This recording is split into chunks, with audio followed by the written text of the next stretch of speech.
However, Drake didn't talk immediately as he took a moment of silence before saying, I have to admit, that look of yours became rather disturbing. Hearing that remark, Leo's eyebrow twitched, but he only sighed before saying, believe me, this is beyond my control and I also want to stop it. The beyond perfect look according to human standards, coupled with the deep, different colored eyes that almost could reflect the whole cosmology here, made Leo sigh helplessly. He already went beyond the level of turning back. Honestly, he doesn't like this at all, not at all. Each time he remembers this, Leo will curse Venus and the logic that insists that angels should be perfect than all humans. This shouldn't happen only because of the angel's physics, but Venus's concept was like throwing fuel on the fire. Then, what happened to your spiritual landscape? Drake looked at the wonders of space shining brightly as he wondered what happened here. Oh, this. Well. Let's say, my mind was fucking with me and this is the result of my retaliation. Leo shook his head at the cosmic scenery. Ha. Drake wondered if he didn't hear that correctly as Leo sighed and told him a small story. After sleeping, knocking himself out, Leo shouldn't have any perception of the outside world, unless an enemy or an energy fluctuation appeared around him. However, something has changed suddenly as Leo opened his eyes. He was standing in his spiritual landscape, but instead of being a pitch-black space, it became the same scene inside his origin. The very, very deep ocean with the unfathomable cliff at the front. Glancing at the cliff for a moment, Leo noticed the tarot card of the Fool was floating next to him and releasing a small golden light with a tiny platinum gleam. The light from the card brightened the darkness, illuminating the dark blue floor. However, the picture on the card changed. The jester stopped laughing as he stood in front of the cliff with a blank expression. Did this become some sort of the unchanging scenery of my heart or what? Leo shook his head at the condition of his spiritual landscape before he got an idea. Compared to the origins domain, the spiritual landscape is very flexible, which made Leo want to try to change the current picture into something else. With a snap of his fingers, the deep ocean vanished and was replaced with a green forest. However, Leo stood in his place because just in front of him there was a cliff. Like the forest and earth was cut off at that position and turned into a bottomless cliff that the wind was whistling around it. Leo didn't believe this as he started to change the scenery over and over. A river. It'll have a bottomless waterfall. A sea. It'll be cut off and turn into a cliff. A volcano. The magma will cool down and drop into a deep hole. Even a city will be cut in half just for the cliff to exist. Reaching the limits of patience, Leo dropped the Big Bang and manifested the cosmic scenery. However, he stood there silently looking at the supermassive black hole. Staring at the black hole with emotionless eyes, Leo had a pretty strong feeling that his mind is fucking with him. Like perceiving his emotions, a table appeared as Leo, who saw it, took a deep breath and flipped it over. It flew quickly and vanished inside the black hole. Feeling a little better, Leo turned a nebula into a couch and sat down while noticing that he could use the chat room. Well, it wasn't a surprise because he could use it inside his spiritual landscape during Asgard's accident. He chatted with Saitama, who was the only member online, before talking with Kaguya, then he knocked himself again, and now, he was awakened by Drake. Drake was speechless by this small story before sighed and said, the more time I spend with you, the more I can't understand what is going on in your mind. Is that so? Great. Leo clapped his hands, which made Drake sigh again in annoyance. Even a dragon will suffer with this guy. Come on, don't be like that. Look, if you want to know something, why don't you just ask? Leo looked at the necklace as Drake said, are you sure you'll answer? Nope, Leo answered immediately as the Red Dragon Emperor took a deep breath and said, for someone aiming at power, you're really jumping everywhere. Without the need for me to continue, Leo smiled as he chuckled and said, really? Honestly, the purity of dragons is one of the few things I can agree on in DXD. The power is just a tool to achieve goals. Leo crossed his arms as he floated from the nebula and moved around. Power can change people or turn situations, but in the end, it's still a mere tool, which can be thrown away at any time if Leo saw doing so as the best outcome. This is the definition of power for him. Even if he knows it's important, there are far more important things than it.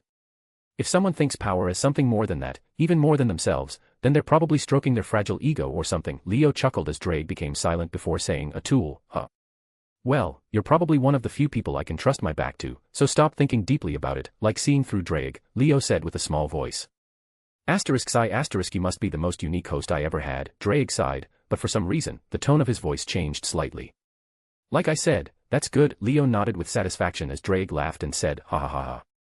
Let me add the weirdest host, but I guess that's good too. After all, dragons aren't normal. Well, normal is just an ever-changing logic put by humans. Ugh, forget it, at least you get it. Suddenly, while looking at the cosmic scenery, Leo touched the back of his left shoulder. There was a milky white star mark, which was glowing with very faint light. This is the magic crust of the incomplete heavens feels. Honestly, compared to what people say, the soul's injury isn't that painful. For sure it's more painful than a physical one, but Leo only found it static.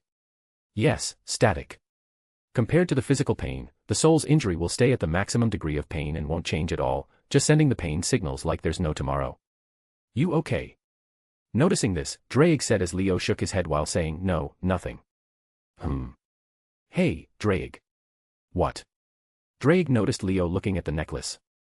Thinking for a moment, Leo said, how about I show you an interesting scenery when I recover? Drake didn't know why, but he has a bad feeling about this. Nah, don't worry.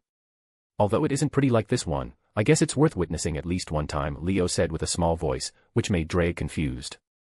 Unlike the usual tone of his voice that sounds like he's planning something, Drake felt Leo's tone was calm and slightly hesitating. The problem is, he usually makes you know that he's planning something, but even so, you can't escape. So, this is weird for the dragon. I wonder how those guys are doing, Leo whispered as he looked at the galaxies and quasars in the distance. I hope they didn't finish the mission too quickly. Someone will gain weight, and that might become a very problematic, Leo thought as he shook his head. Thelma, Ians, Kalanath, and Sai True Will. This will be very troublesome, saying some terms that made Drake confused. Leo calculated the time as he noticed that it was almost the time for his alarm to go off. However, as he looked at the black hole and checked the situation out, his expression darkened immediately. Taking a deep breath, Leo snapped his fingers. The cosmic scenery vanished like a bubble. Meanwhile, in Kuo Town, inside a certain house and room. The sun slowly rose in the sky as the sunlight was slipping from the window to the room. The alarm clock next to the bed was going off like crazy. Crack. Suddenly, an invisible force crushed the clock before it spun and turned into a small ball. The ball fell on the desk and continued spinning. Leo was lying on the bed, however, he wasn't in a normal condition.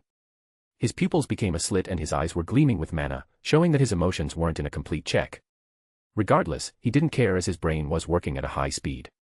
His bed seems to be 2.13 centimeters lower than usual and the temperature around his body is higher than normal.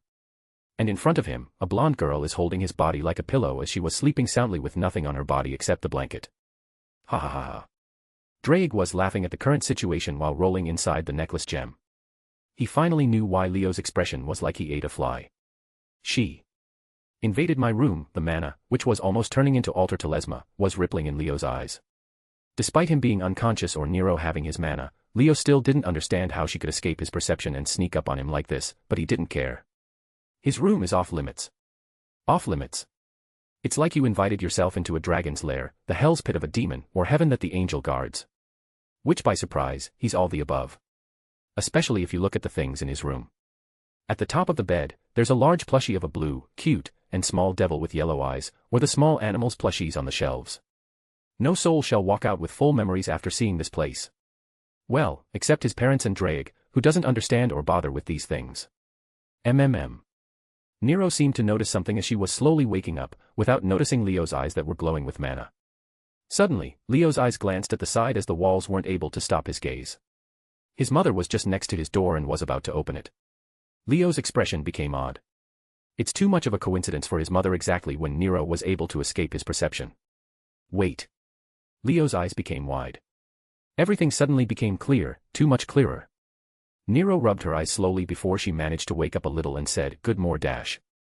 "Good night." Leo quickly tapped Nero's forehead. A wave of mana engulfed the surprised Nero before she returned to the class card state.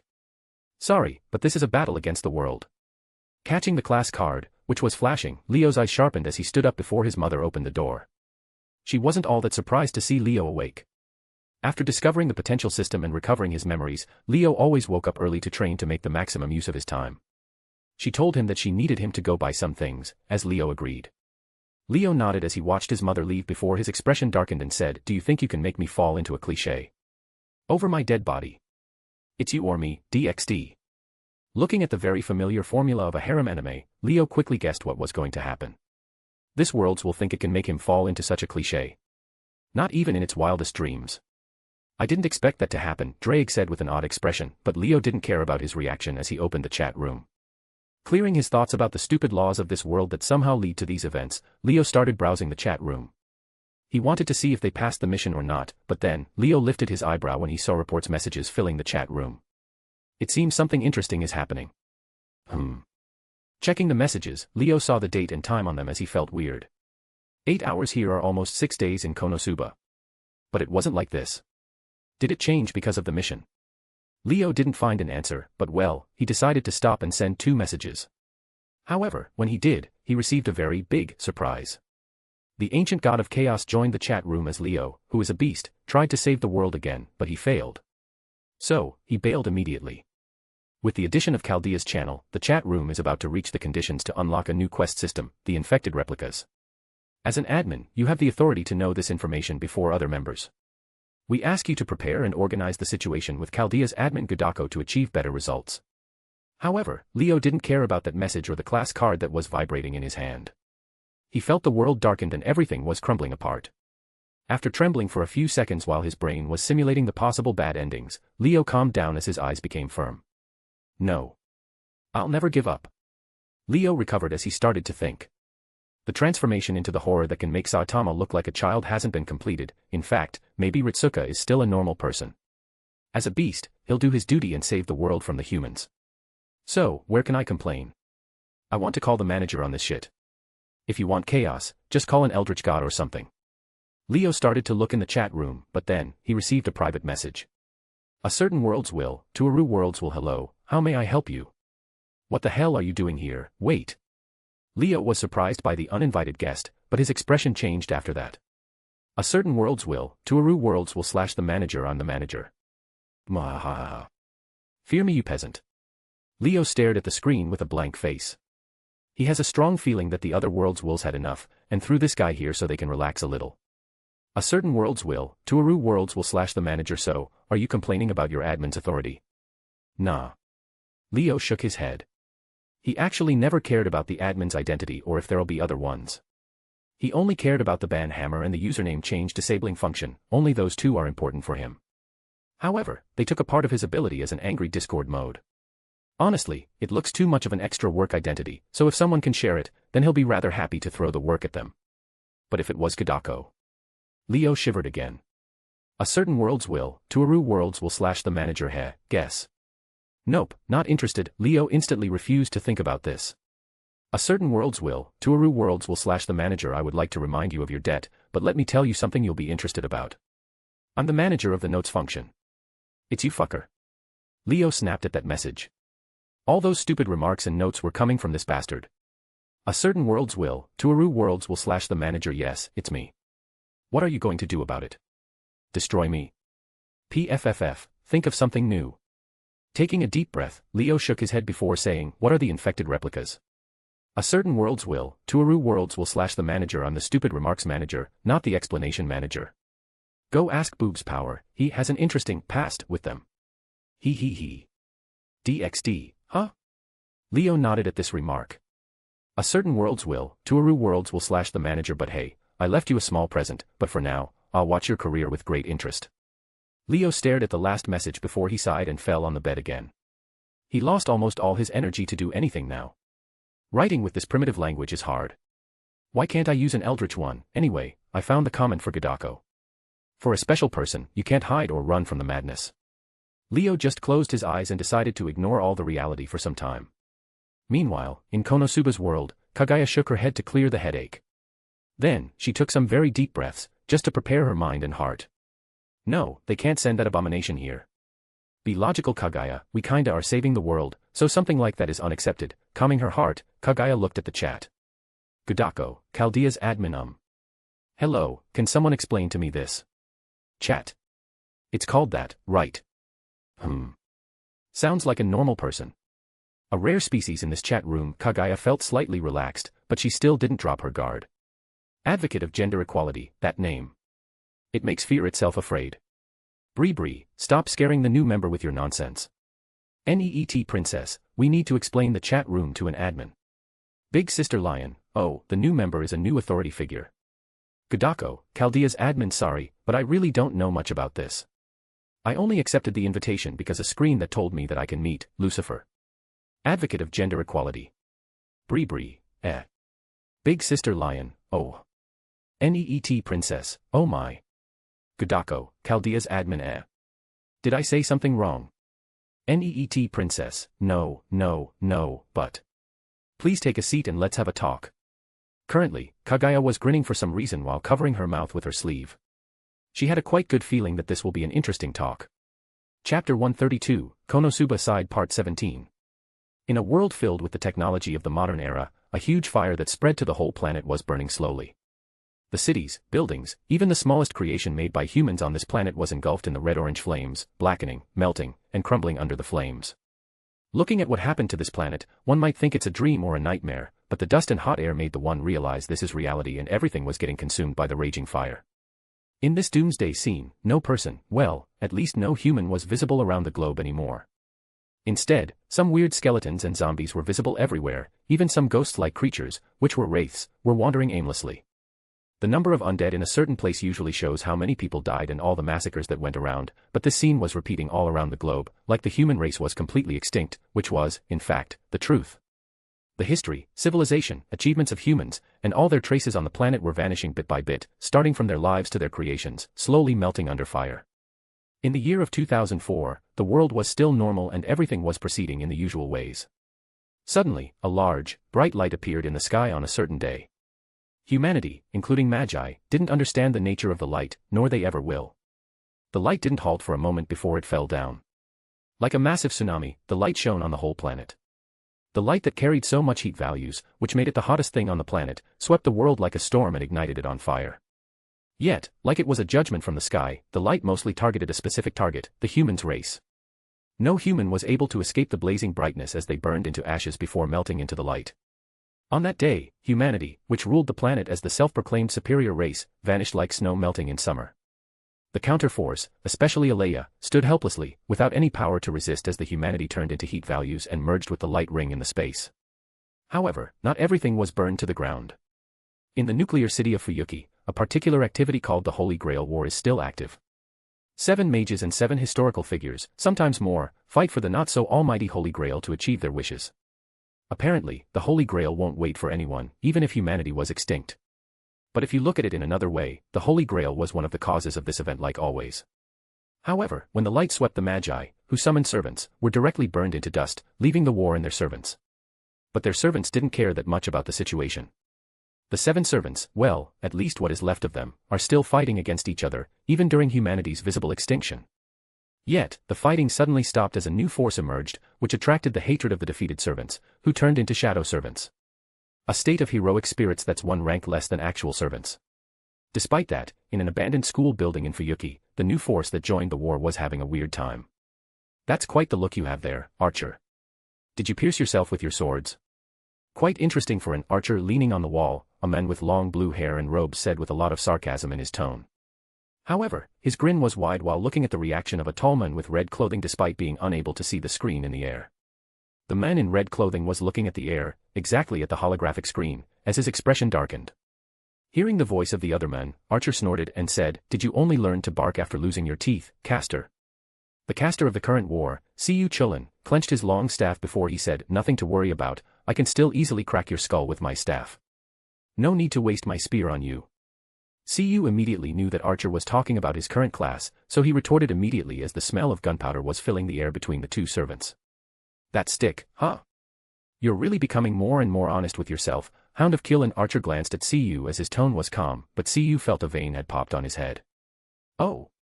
Really, Archer?" Siyu said as the atmosphere was showing the sign of an upcoming fight, but then he heard, "Caster, Archer, please stop. Our current situation is very bad and the last thing we need is a fight here. TCH. Siyu just leaned on the wall again while clicking his tongue. "Humph." Archer snorted before returning his attention to the screen in front of him. Despite their reaction, both of them stopped as an orange-haired girl sighed before looking to the side. "What do you mean by the emergency protocol of Chaldea? How come I never know about this? Also, why is there nothing at all, even a fluctuation of mana? Mash Kyrie Light, are you making fun of me?" A girl with long white hair and orange eyes said to a servant holding a giant shield. She had a stern expression while looking at the pink-haired servant. No, you got me wrong, director. I would never dare, but there's clearly a screen in front of me." Mash, the servant with Shielder's class, panicked a little while explaining, but the white-haired girl, who is the director of Chaldea, Olga Marie Animosphere, still has a lot of doubts. Ritsuka massaged her temples while looking at the current situation. Chaldea's group was standing inside one of the classrooms, which CU reinforced with runes and made a lot of anti-tracking spells around it. This was their temporary base in Fuyuki's singularity. After getting her wish and returning to 2004 Fuyuki, Ritsuka started her new battle immediately. This period was one of the hardest for Ritsuka, yet it could also be called the easiest. Using the memories in her head, she was able to quickly get a grasp of the situation and led Mash to find Olga. Although Mash was just a new servant without not a lot of experience, her power was more than enough to take care of the skeletons in the city. But what really made Ritsuka shocked was the so-called Chaldea powered up by salt. At first, she thought this was some weird illusion, maybe Merlin left a parting gift, which reminded her of the woman's voice in her head. However, after studying it a little, she was beyond startled. She followed the instruction and rolled her first 10 gacha. After getting Torch of Wisdom, X5 and Blaze of Wisdom, X3, she got Craft Essence Steel Training. But that wasn't the most important because, after the last pull, she summoned a servant. Yes, a true servant. The red magic ritual appeared from the void as the mana was raging before a pillar of light flashed and Archer appeared. With this summon, Archer also appeared as a card like Mash in this system. The miracle of summoning a servant casually on the spot was something Ritsuka only saw with another servant, but that servant was a beast. A being who the counterforce is mostly helpless about his existence. Mash was surprised and Olga's eyeballs were almost popping out of their sockets. Archer, who just got summoned and saw Ritsuka, pulled a long face as he started looking left and right. Only until he confirmed something, he breathed a sigh of relief. Ritsuka knew that he was looking for Lucifer, Leo, which made her smile wryly. After looking at the burned Fuyuki, Archer shook his head. However, without getting a chance to talk, he projected his swords and Mash picked up her shield.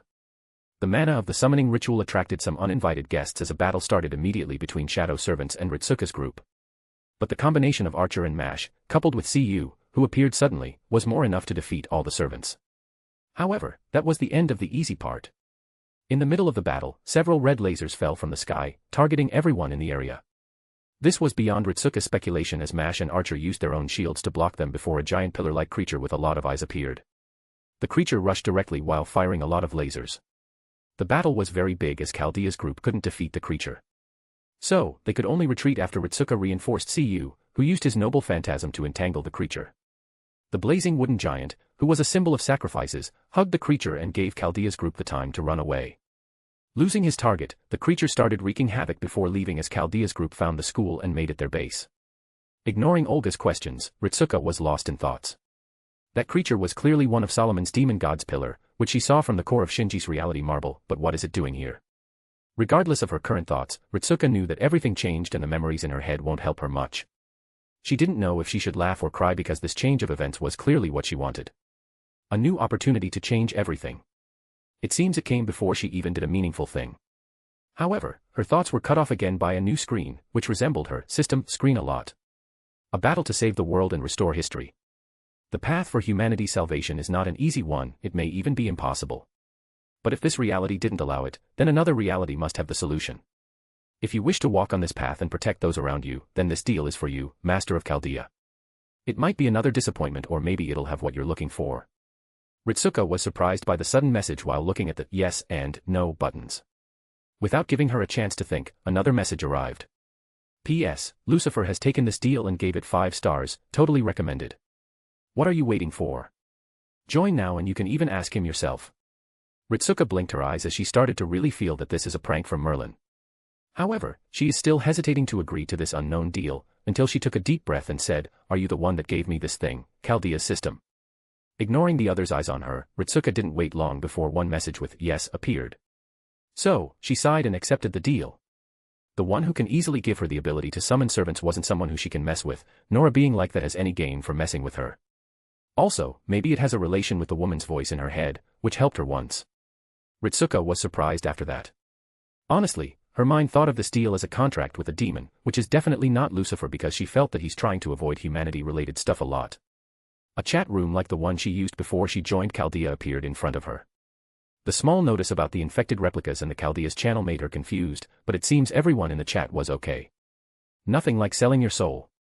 However, Ritsuka now was sweating slightly while looking at the chat exploding. Advocate of gender equality, Wheeze. NEET Princess, PFFF. Ha ha ha ha ha ha. NEET Princess, now. Master of Chaldea, carry this blessing and curse, go fight, struggle. Maybe you'll be, PFFFF, the one. Ha ha ha. Advocate of gender equality, write that down. Write that down. NEET princess, I don't understand, why does it sound so fitting with that world? Advocate of gender equality, well, maybe because, it's the beauty that even I can't call it superficial. Ha ha ha ha ha. NEET princess, we need this version of Beast 6 in FGO. Gods of the chat room, make it happen. Advocate of gender equality, yes. And include these lines, so I can play them in front of him. Ritsuka saw the chat exploding with messages from these two. Although she joined, she is still wary of this unknown chat room, so Ritsuka didn't say anything about Leo's powers or abilities. Luckily, those two only asked if Lucifer said something to her. At first, she didn't want to answer, but she also wanted to verify if Lucifer was really here. Although these people seemed to know him, Ritsuka wasn't taking any chances, so she only said the last words she heard from Leo. Those words were meant for her and they have a little relation with Lucifer, so she thought that's okay. However, after looking at Kazuma and Kaguya losing their shit, Ritsuka started to feel that joining this chat room might not be a wise choice. Chapter 133, Konosuba Side Part 18. Ritsuka massaged her temples while closing her eyes. Luckily, Archer stopped the quarrel with CU and Mash is under the interrogation of Olga. Regardless, she needs a few seconds to regain her composure. Also, the chat room's members need those seconds so Kaguya and Kazuma can calm down. Those two were spamming the chat at an unimaginable speed, making all the members wonder what the hell is happening. Kaguya can be understood because she is a supernatural being that can stop time, but why Kazuma can keep up with that speed? Bree, you too. Aren't you exaggerating a bit? No, it's a lot. The strongest men in the world, guhahaha. Of course, they're going overboard, which sounds interesting, yet, I don't understand why. A hero for fun, a lot of notifications. Saitama, who doesn't log very much, kept his messages short as always, but his presence was still weak as long as he didn't punch stuff. Big Sister Lion, now, they are just having fun, let them continue. Everyone was already in the chat room by the moment Chaldea's channel opened. After all, that notification was sent to everyone without an exception because it's very important. However, they were quickly baffled by the duo spamming messages. Yet, there was an anomaly in the chat now, which was spotted by Misaka. Bree, hey. What are you trying to do? Big Sister Lion, who? Me. Bree, is there someone else encouraging them? Big Sister Lion, well, the new member seems to be the spark that started this, so yeah. Gudako, Chaldea's admin please, don't involve me in this. Bree, oi. Don't involve the new member in this. I'm speaking about you. Big Sister Lion, what? How could you say something like that, Mikoto? I'm just trying to be a good big sister and provide support. Is that wrong? Bree, you're just trying to see where this will go, and why I'm talking to you in the chat room. Misaka clenched her fist while the blue arcs of electricity flashed on it. Her gaze was fixed on Leon, who hugged the back of her head and started whistling while saying, the wind is sure loud this day, despite the weather being completely calm. NEET princess, you're physically, mentally, and spiritually unqualified to be my big sister. Advocate of gender equality, like she said, you crude women. A vein popped on Leon's forehead when she saw Kazuma's message while Misaka sighed softly. She felt a useless battle will start between Kazuma and Leon. And why is it useless? Well, because they can't do anything to each other. Kazuma can't hit Leon because of her speed and experience, and Leon can't hit Kazuma and his dodge hack skill. So, it'll probably be a funny scene to watch. Anyway, Misaka stopped paying attention to this and typed using her thoughts. At first, when she joined the chat room, using thoughts to type was slightly confusing, but after optimizing the data and making some calculations, she got used to it instantly. Bree, anyway, can you stop? Although I'm also interested in the story of Leo in the Abyss or whatever you call it, does a single phrase deserve to be worked up? Advocate of gender equality, shut up. You can't possibly understand our pain. NEET princess, our pain is far greater than yours. Bree, I regret asking this, but... What pain? Advocate of gender equality, the banhammer. Bree, the what? The strongest men in the world. A hero for fun, oh, you mean the block. Even Whitebeard and Saitama were confused, but after thinking for a moment, the former ignored the chat and the latter treated it as nothing and went back to cook his dinner. NEET princess, for ages, months, the devil used the evil of humanity. The darkness of mankind was filled with resentment and grudge before it manifested as an anti-freedom of speech noble phantasm, the banhammer. Advocate of gender of equality, will never miss a chance to make fun of him and this is a very rare opportunity. NEET princess, down with the power abuser, down with the tyrant. Viva la revolution. Advocate of gender equality, come everyone. Let's take down the banhammer from the devil's hands. Bree, straight face. Misaka was trying to be reasonable, but she quickly realized that things backfired when the chat was going +10 messages in each 5 seconds. She wasn't alone in this, as Ritsuka was blinking while looking at the revolution messages flying across the screen. However, compared to Misaka, who decided to just ignore the usual bizarreness, she forced her tired mind and started to analyze the messages. Although it was a complete mess, Ritsuka managed to salvage a few important pieces of information and keywords. Abyss, devil, which sounds weird, but she remembered that's what Lucifer kept calling the world, or she should say, Leo. Advocate of gender equality, but for our ambitions to sprout, we need your help, evil god, Gadako. Gadako, Chaldea's admin Neet princess, I hate to admit it, but we're still much weaker than the authority abuser, so it's up to you, the other authority figure, to lead the way. Ritsuka was shocked by the sudden revolution declaration as she froze in her place. Also, when did she become an evil god?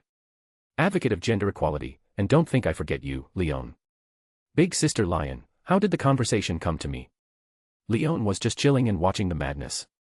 She thought this would be a good show until she was involved.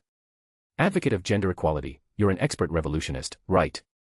Big Sister Lion, nope, I didn't hear or see anything. Advocate of gender equality, now, join the cause and the dark side, and I'll reward you handsomely. Big Sister Lion, reward. You mean more debts on your shoulders, right? Advocate of gender equality, humph. It seems you didn't know about it, but you're talking to a future billionaire. Big Sister Lion, future, huh? So, you're still penniless. Advocate of gender equality, well, yes, but actually no. Big Sister Lion, no deal. Advocate of gender equality. Neet princess, future is a period that comes after time passes in present, Kazuma-san. Advocate of gender equality. Ritsuka never felt this confused in her whole life. What is exactly going on, kept repeating in her head, but without any result. However, if these guys are going about a revolution against the devil, doesn't that mean? Bree, just ignore them and don't take their nonsense seriously. Just for you know, this is the 5th time they announced the revolution. Suddenly, Ritsuka received a private message from a member called Bree, who seemed to be the only person she can have a normal conversation with. Gadako, Chaldea's admin, what do you mean? Bree, like I said, it's just nonsense they use to pass time. Mostly joking and stuff, but it's easy to get confused if you're new. Gadako, Chaldea's admin IIC. Bree, usually this would end quickly if Leo blocked them a few times. By the way, you're also an admin, can you block them? Gadako, Chaldea's admin But. Fine, let me see. However, when the idea of blocking the chat appeared in Ritsuka's head, a notification appeared and told her that her authority can only manage Chaldea's channel. Gadako, Chaldea's admin, I can't, but can you explain the chat room for me? Bree, sure, but just wait a minute. Back into the main channel, Misaka put one single message. Bree, the new admin can't block or ban anyone in this channel. Advocate of gender equality ***. Neet princess, is that so? Kazuma and Kagaya deflated like a balloon as their motivation vanished completely. Misaka was feeling proud while Ritsuka blinked again. Neet princess, anyway, the new member needs an explanation, right? Advocate of gender equality, so, it's the master of Chaldea. Gadako, Chaldea's admin HM. Did Lucifer tell you about me? Neet princess, nah, we just know. Advocate of gender equality, we are very wise and mighty, even wisdom bowed down to us. Before Ritsuka's mind wandered into the horror of new clairvoyance's users, Misaka stopped the duo from continuing. Bree, sigh, just stop it. Neet princess, you're no fun at all. Fine, Gadako, if you want to understand the chat room. Go read the explanation file. Advocate of gender equality, the upper right corner, tap the files icon and find the first file, which is the explanation one. Gadako, Chaldea's admin. Bree, Sorry, but the real detailed explanation is on the file. Gadako, Chaldea's admin. Big Sister Lion, is this what you guys told me about? That déjà vu thing. With a blank face, Ritsuka exited the main channel and went to read the explanation file, completely ignoring Masha's eyes that were pleading for help. The explanation was rather simple, even if it's somehow slightly long because of the different aspects in it. However, when she reached the part of different worlds and universes, she stopped. Is this the second true magic? That was her first thought, but then, she saw the simple explanation to the members' worlds. Neet princess, oh, yeah. Before you say this is second true magic, I don't think the parallel worlds operation can even surpass its own world, which is Type Moon. This chat room work with different verses, which contain worlds that has multiverses in them, each with their different laws and rules. Advocate of gender equality, I think someone needs to update the explanation file and also add Type Moon's world. NEET Princess, are you that someone? Advocate of gender equality, nope, you. NEET Princess, me neither. Bree, straight face. The strongest man in the world, gwahahaha. Ritsuka took a few moments to comprehend that the true magic, which originates from the swirl of the roots, the dream of all magus, is theoretically being surpassed by this chat room. No, if that was the case, then the chat room has completely crushed the second true magic, at least in the upper limit of power. However, she quickly stopped thinking about these very complicated things. Gudako, Chaldea's admin then, can I ask something? NEET Princess, it depends on the question. Gudako, Chaldea's admin then, is Lucifer that you know is someone who usually keep an annoyed and bored look on his face, like he had enough of everything. But when something interesting happened, he'll grin like he's planning something. Despite that, when things become serious, he's the first one to stand up despite complaining about it. Big Sister Lion, that's oddly specific. Advocate of gender equality, I know and it's kinda scaring me. NEET Princess, well, that's our Tsundere admin. It appears that you know him very well or at least interacted with him to know these things. Gudako, Chaldea's admin one last question, is his name, Leo? Advocate of gender equality, yeah, Lucifer Morningstar is like a middle name. When the chat's members were confused by this question, Ritsuka, who was still using telepathic typing, sent another message. Gudako, Chaldea's admin Leo. He didn't even tell me his real name. Big Sister Lion, oh, well, maybe he didn't expect to meet you again, so he didn't want to leave more ties. Advocate of gender equality, yeah, knowing him, he'll probably finish the mission as soon as possible as long as the conditions were available. NEET Princess, it'll be much painful and sad to separate with close people to you, and we don't know how or when the chat send invitation. Ritsuka clenched her fist. Although she understands their meaning very well, she's just. If someone was in her previous position, then a person came and offered a hand, even if that being was the literal manifestation of evil. Ritsuka just lowered her head a little before raising it as her eyes flashed. The confusion in her eyes was replaced with determination. Gudako, Chaldea's admin I see, then I'll ask Lucifer about his name when I meet him. Big Sister Lion, didn't we just tell you that? Gudako, Chaldea's admin I know, but it doesn't matter. I'll hear it from him personally. Until then, I'll call him, Lucifer. Everyone in the chat room was slightly surprised by this development, however, that only increased their curiosity. Bree, Gudako, Chaldea's admin you can just call me, Ritsuka Fujimura. Bree, then, Fujimura-san, can you tell me how did you know, Leo? Gudako, Chaldea's admin HM. Well, I think I was kinda his master. NEET Princess. Advocate of gender equality, PFFF. NEET Princess, PFFFF.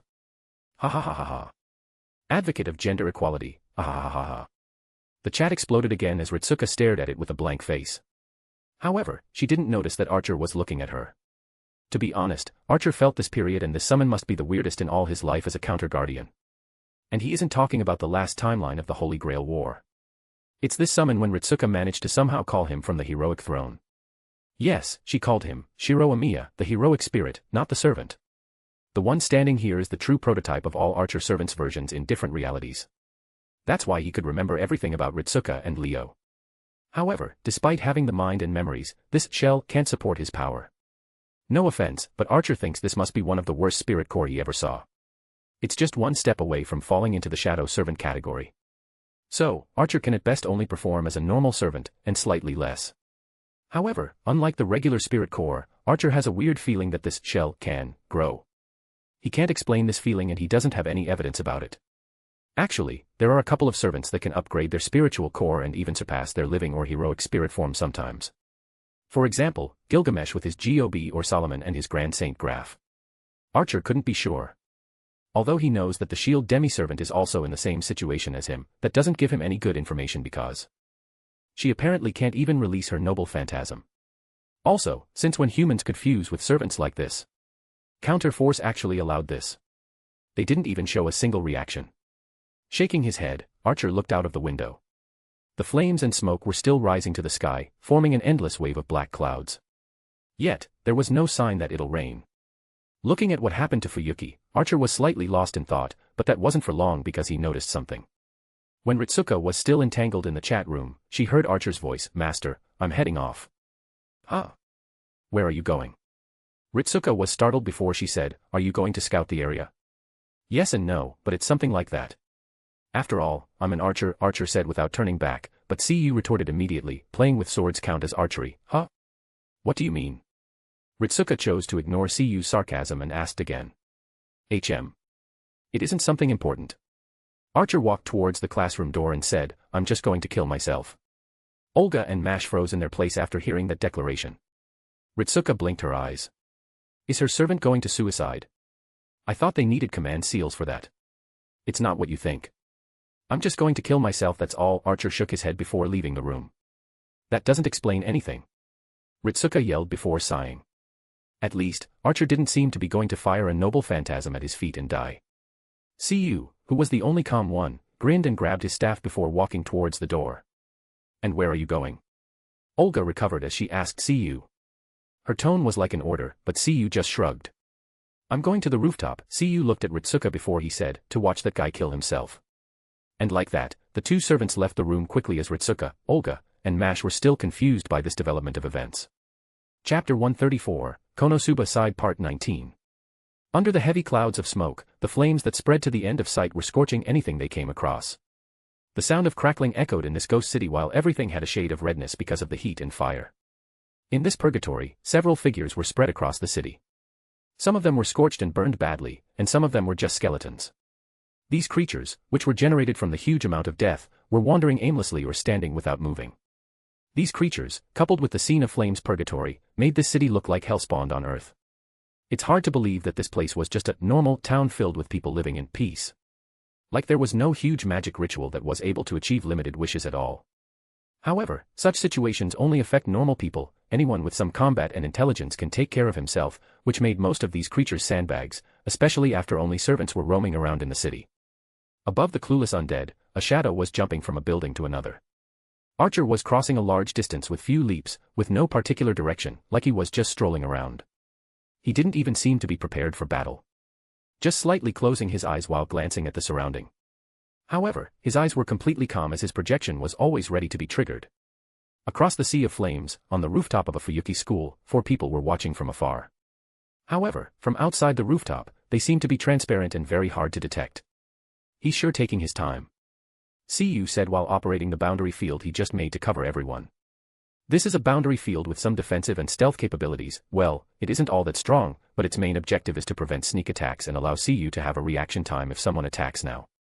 Chaldea's team gathered here after the great announcement from Archer, so they came to watch, although only CU and Mash can see that far while Olga didn't want to waste mana, and Ritsuka didn't have any spells of that category, but she could check Archer's location from her system. After arriving here, Ritsuka closed the chat and stared at the screen. She wore a serious expression from the moment Archer left. He won't just drop down, right? Mash looked at Archer jumping from a building to another with his eyes closed. She wasn't sure about this anymore. This is a waste of time. Why did you allow a servant, especially an archer, to go to the front? Olga frowned as she was muttering under her breath. Her expression darkened, which made her look so upset.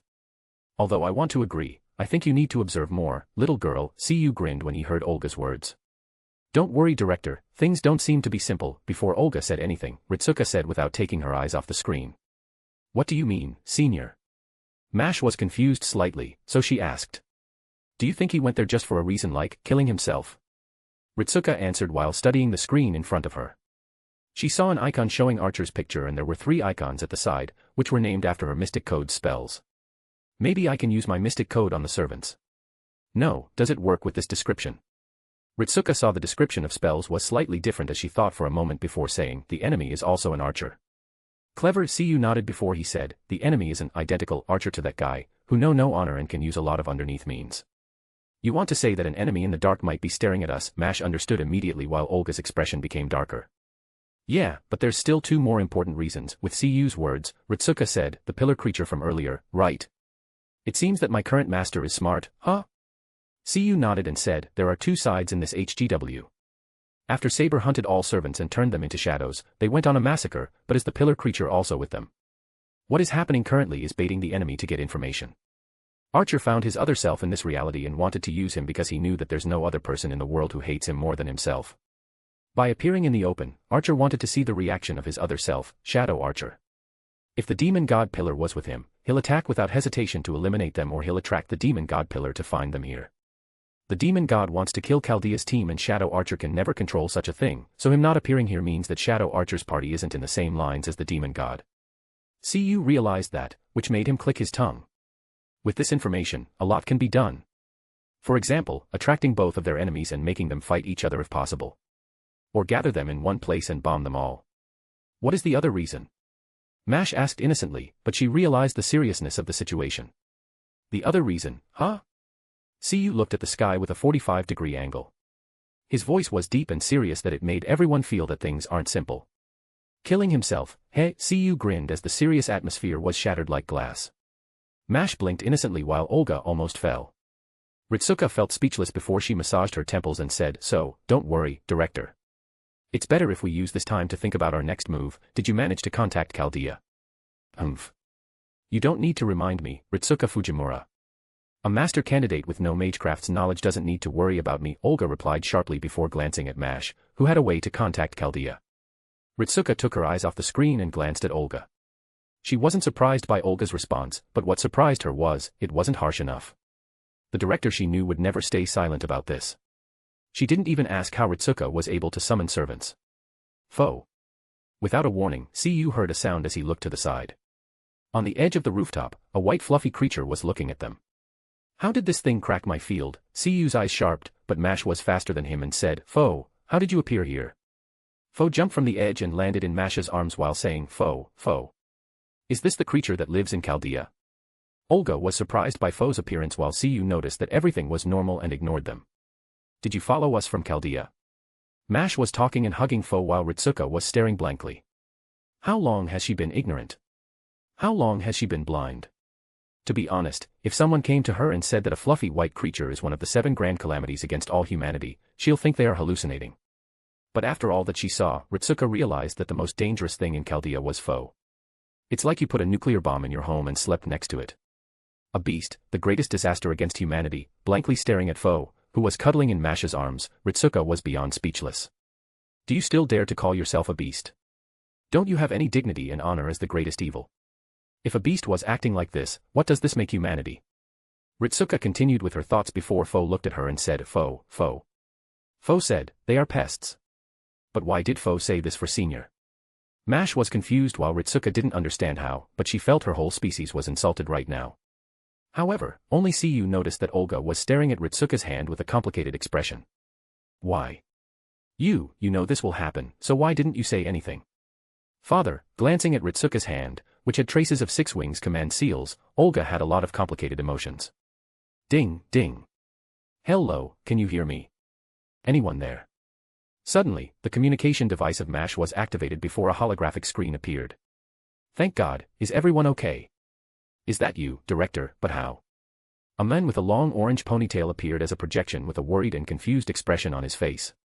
After Romani Archaman appeared and the connection with Chaldea was established, Olga took the lead and started to ask questions. The other didn't bother her as she was talking about Chaldea's situation. When Olga's finished her commands to Chaldea, CU was staring at Archer, who stopped on top of a building and took his bow. "Hey, Master, I happen to know a way to help that guy," CU said with a funny tone, but Ritsuka directly said, "Can you help him?" You asked if before or how? CU was slightly surprised by this amount of trust, but he just shrugged and said, "Yeah, do you want to?" Of course, Ritsuka glanced at her system while Olga and Mash noticed the situation. Okay. Raising his staff in the surprised eyes of everyone, CU said with a smile that will make children cry, "Show me the best shocked expression you have." Asterisk boom. Asterisk. Slamming his staff on the ground, the whole boundary field was broken as CU released his mana, announcing his presence. And without any delay, several red arrows of mana crossed the distance towards Chaldea's team. Staring at the arrows rushing towards them and Archer projecting his bow, Ritsuka sighed helplessly. It's time to start again. What just happened? Can you hear me? Romani suddenly lost contact with the team as he shouted at the screen, even if he knew it was a useless act. Stabilize the signal, try all the means to reach them again. Giving the orders, Romani sighed as he glanced at the screen, but his eyes were slightly complicated. Things are coming together, aren't they? Romani closed his eyes slightly as he put his hand on his chest. There was a golden ring with small cracks hanging on his neck like a necklace. Shaking his head, Romani returned to work immediately. It isn't time to be lost in thoughts at all. Meanwhile, when Ritsuka exits the chat for a few minutes, a couple of hours passed in Konosuba's world, showing a huge difference between the two worlds' times. With Ritsuka leaving, the group quickly got bored and they exited the chat quickly. However, to their surprise, Kaguya told everyone to meet at the city gate before they left. After thinking for a moment, everyone went to the city gate. They didn't have anything important to do currently, and they were also curious about Kaguya's words. It didn't take long for everyone to gather together. Whitebeard was just around, punching frogs. Misaka and Leon were walking around the city, so they were slightly late, and Kazuma being the last to arrive. Kaguya didn't say anything as the team departed into the road. "So, where are we going?" Kazuma asked, but he kinda recognized this road. "Somewhere interesting," Kaguya said ambiguously while smiling. "You discovered something, didn't you?" Misaka stared at Kaguya with suspiciousness, but the latter continued to smile. So mysterious," Leon said in a long tone while looking at the surroundings. Whitebeard, who was slightly taller than the trees, didn't say anything while walking forward in slow steps. "Oh, right. Kazuma-san." Kaguya suddenly pumped her fist on her palm before looking at Kazuma. "What?" Kazuma's attention was drawn to Kaguya before she said, "When I said everyone, I meant everyone, chat room, right?" "Yeah," Kazuma nodded naturally, of course, he knew this simple thing. "Then, what is this?" Kaguya pointed at Aqua, and Darkness holding Megumin while following them with Kazuma. "Don't ask me," Kazuma shook his head while denying having any connection to the current situation. "What? This goddess wanted to follow and help you, isn't this a great honor?" Aqua buffed her chest, but Kazuma glanced at her and said, "You just don't have money, so you followed." "As a knight, it's my duty to protect my allies in their journey." Darkness was beaming with heroicness, but Kazuma looked at her with contempt and said, "You sure about that?" "Of course, meeting some monsters that'll attack me and knock me while trying to subject me to all vile treat me dash." A blush appeared on Darkness' face, but Kazuma just stopped her before she continued. However, everyone, even Whitebeard, was staring at Darkness with a weird gaze. "We're a team, Kazuma. We'll always support each other as friends, and with our powers together, nothing can stop us." Megumin's words and smile made Kazuma stop in his place before he sighed. Scratching his head, Kazuma looked at her with a smile and said, "You know." His expression quickly vanished before he said, "I'd believe you more if you could walk on your own and not tagging along just because you were afraid to be left alone." No, that's completely wrong. With our power combined, we can do anything. Aren't we comrades? Megumin said with a smile, but this time, her smile was slightly twitching and she didn't dare to make eye contact with Kazuma. "Fuck your friendship power." Kazuma snapped immediately while waving the gun in his hand. Ignoring this farce, Kaguya shook her head before looking at the front. Between the trees, she could faintly see a large castle on top of the cliff. That's their destination. Chapter 135, Konosuba Side Part 20. "Sir, please, think about it just for a moment." In a large hall inside an abandoned castle, a hoarse, yet helpless, voice echoed in the space. No, it isn't the right time yet," another voice sounded, but unlike the former one, the voice was deep, heavy, and carried some oppression. Unlike the rest of the castle, which is filled with different types of undead, this hall is the only place where they don't wander aimlessly. The cracks on the walls, partially broken chandelier, and the slightly tattered red carpet showed that this room might be the most preserved place in this old castle. In such a place, two figures could be seen at the end of the hall. This hall might make people feel creepy as their imagination starts to wander into all the horror plots, but those two weren't fazed at all. However, everything would make sense if you could see their looks. A dark headless armor holding his head in his arm and a hooded robe Lich. The former was sitting on a large chair and closing his eyes, and the latter was sighing with a helpless expression on his dead face. "Rookie, you need to understand," the Dullahan, Beldia, stood up from his seat and walked. Each step he took was slow and steady until he reached the window. Under the sunlight, Beldia looked at the clear blue sky as the sun rays shone on his body before he said, "I know you're feeling, but this is our purpose. Staying here without doing anything despite." Lich said helplessly. The flames in his eyes were flickering weakly before they exploded, people throwing explosions at us every day. Beldia moved his head to look at Lich stomping on the ground in rage. The flames in his eyes were like a volcano, which rendered Beldia speechless for a moment. It made him forget the speech he was about to say. I'm with you. These explosions are annoying, but..." Beldia recovered and nodded because he agreed with Lich, but his expression gradually turned strange, even his voice became mild as he said, "Why did you want to retreat now?" The flames in Lich's eyes quickly vanished and turned into small sparks as he stood there silently. Both of them stood in their positions speechlessly with an awkward silence. During these days, nothing much happened to Beldia's army, they just stayed in the routine of waiting and fixing the castle after Megumin's explosions. All the undead didn't care about having an explosion on their heads once a day, especially because they don't have that much awareness while Beldia felt the adventurers are trying to lure him out or test his strength, so he chuckled and sat on his seat waiting. However, Lich was a different story. With each red gleam and magic circle, he felt his sanity slipping away. Every explosion and blazing flames were knocking on his nerves, driving him step by step towards madness. He wanted to send the undead's army to Axel a couple of times amid his rage, but Beldia always stopped him by saying this isn't the right time. Despite that, Lich couldn't stay still this time. Those explosions are making him insane. He even started to talk to himself during this period. Well, he usually does that, but that's not the point. During his wrath, he sent some undead to scout the way ahead. After all, even if he was angry, he was still rational and knew this mission was unusual, so he took steps carefully. Sending just a few groups of undead, no one will suspect anything, especially because there's a graveyard with some undead in Axel. However, they all died against some sort of strong holy magic. They didn't even leave the vicinity of the castle before Lich lost all contact with his subordinate. Lich frowned as he felt things are tricky. Is there someone lurking around the castle and spying on them? This made him wary, but before he did anything, the feedback from his subordinate came as Lich sensed something that froze him like a statue. That holiness and purity like clear water. He'll never forget this feeling as the painful, pitiful, and begging howls of his bone dragon and death knights are always hunting him, especially with the screams and mad laughter of that cult. Lich moved like a rusted machine as he sat on the ground and hugged his knees in silence. It took him a moment to recover and rush to Beldia to ask him to run away from here. Beldia was confused, but then he understood from Lich the story. However, he didn't leave.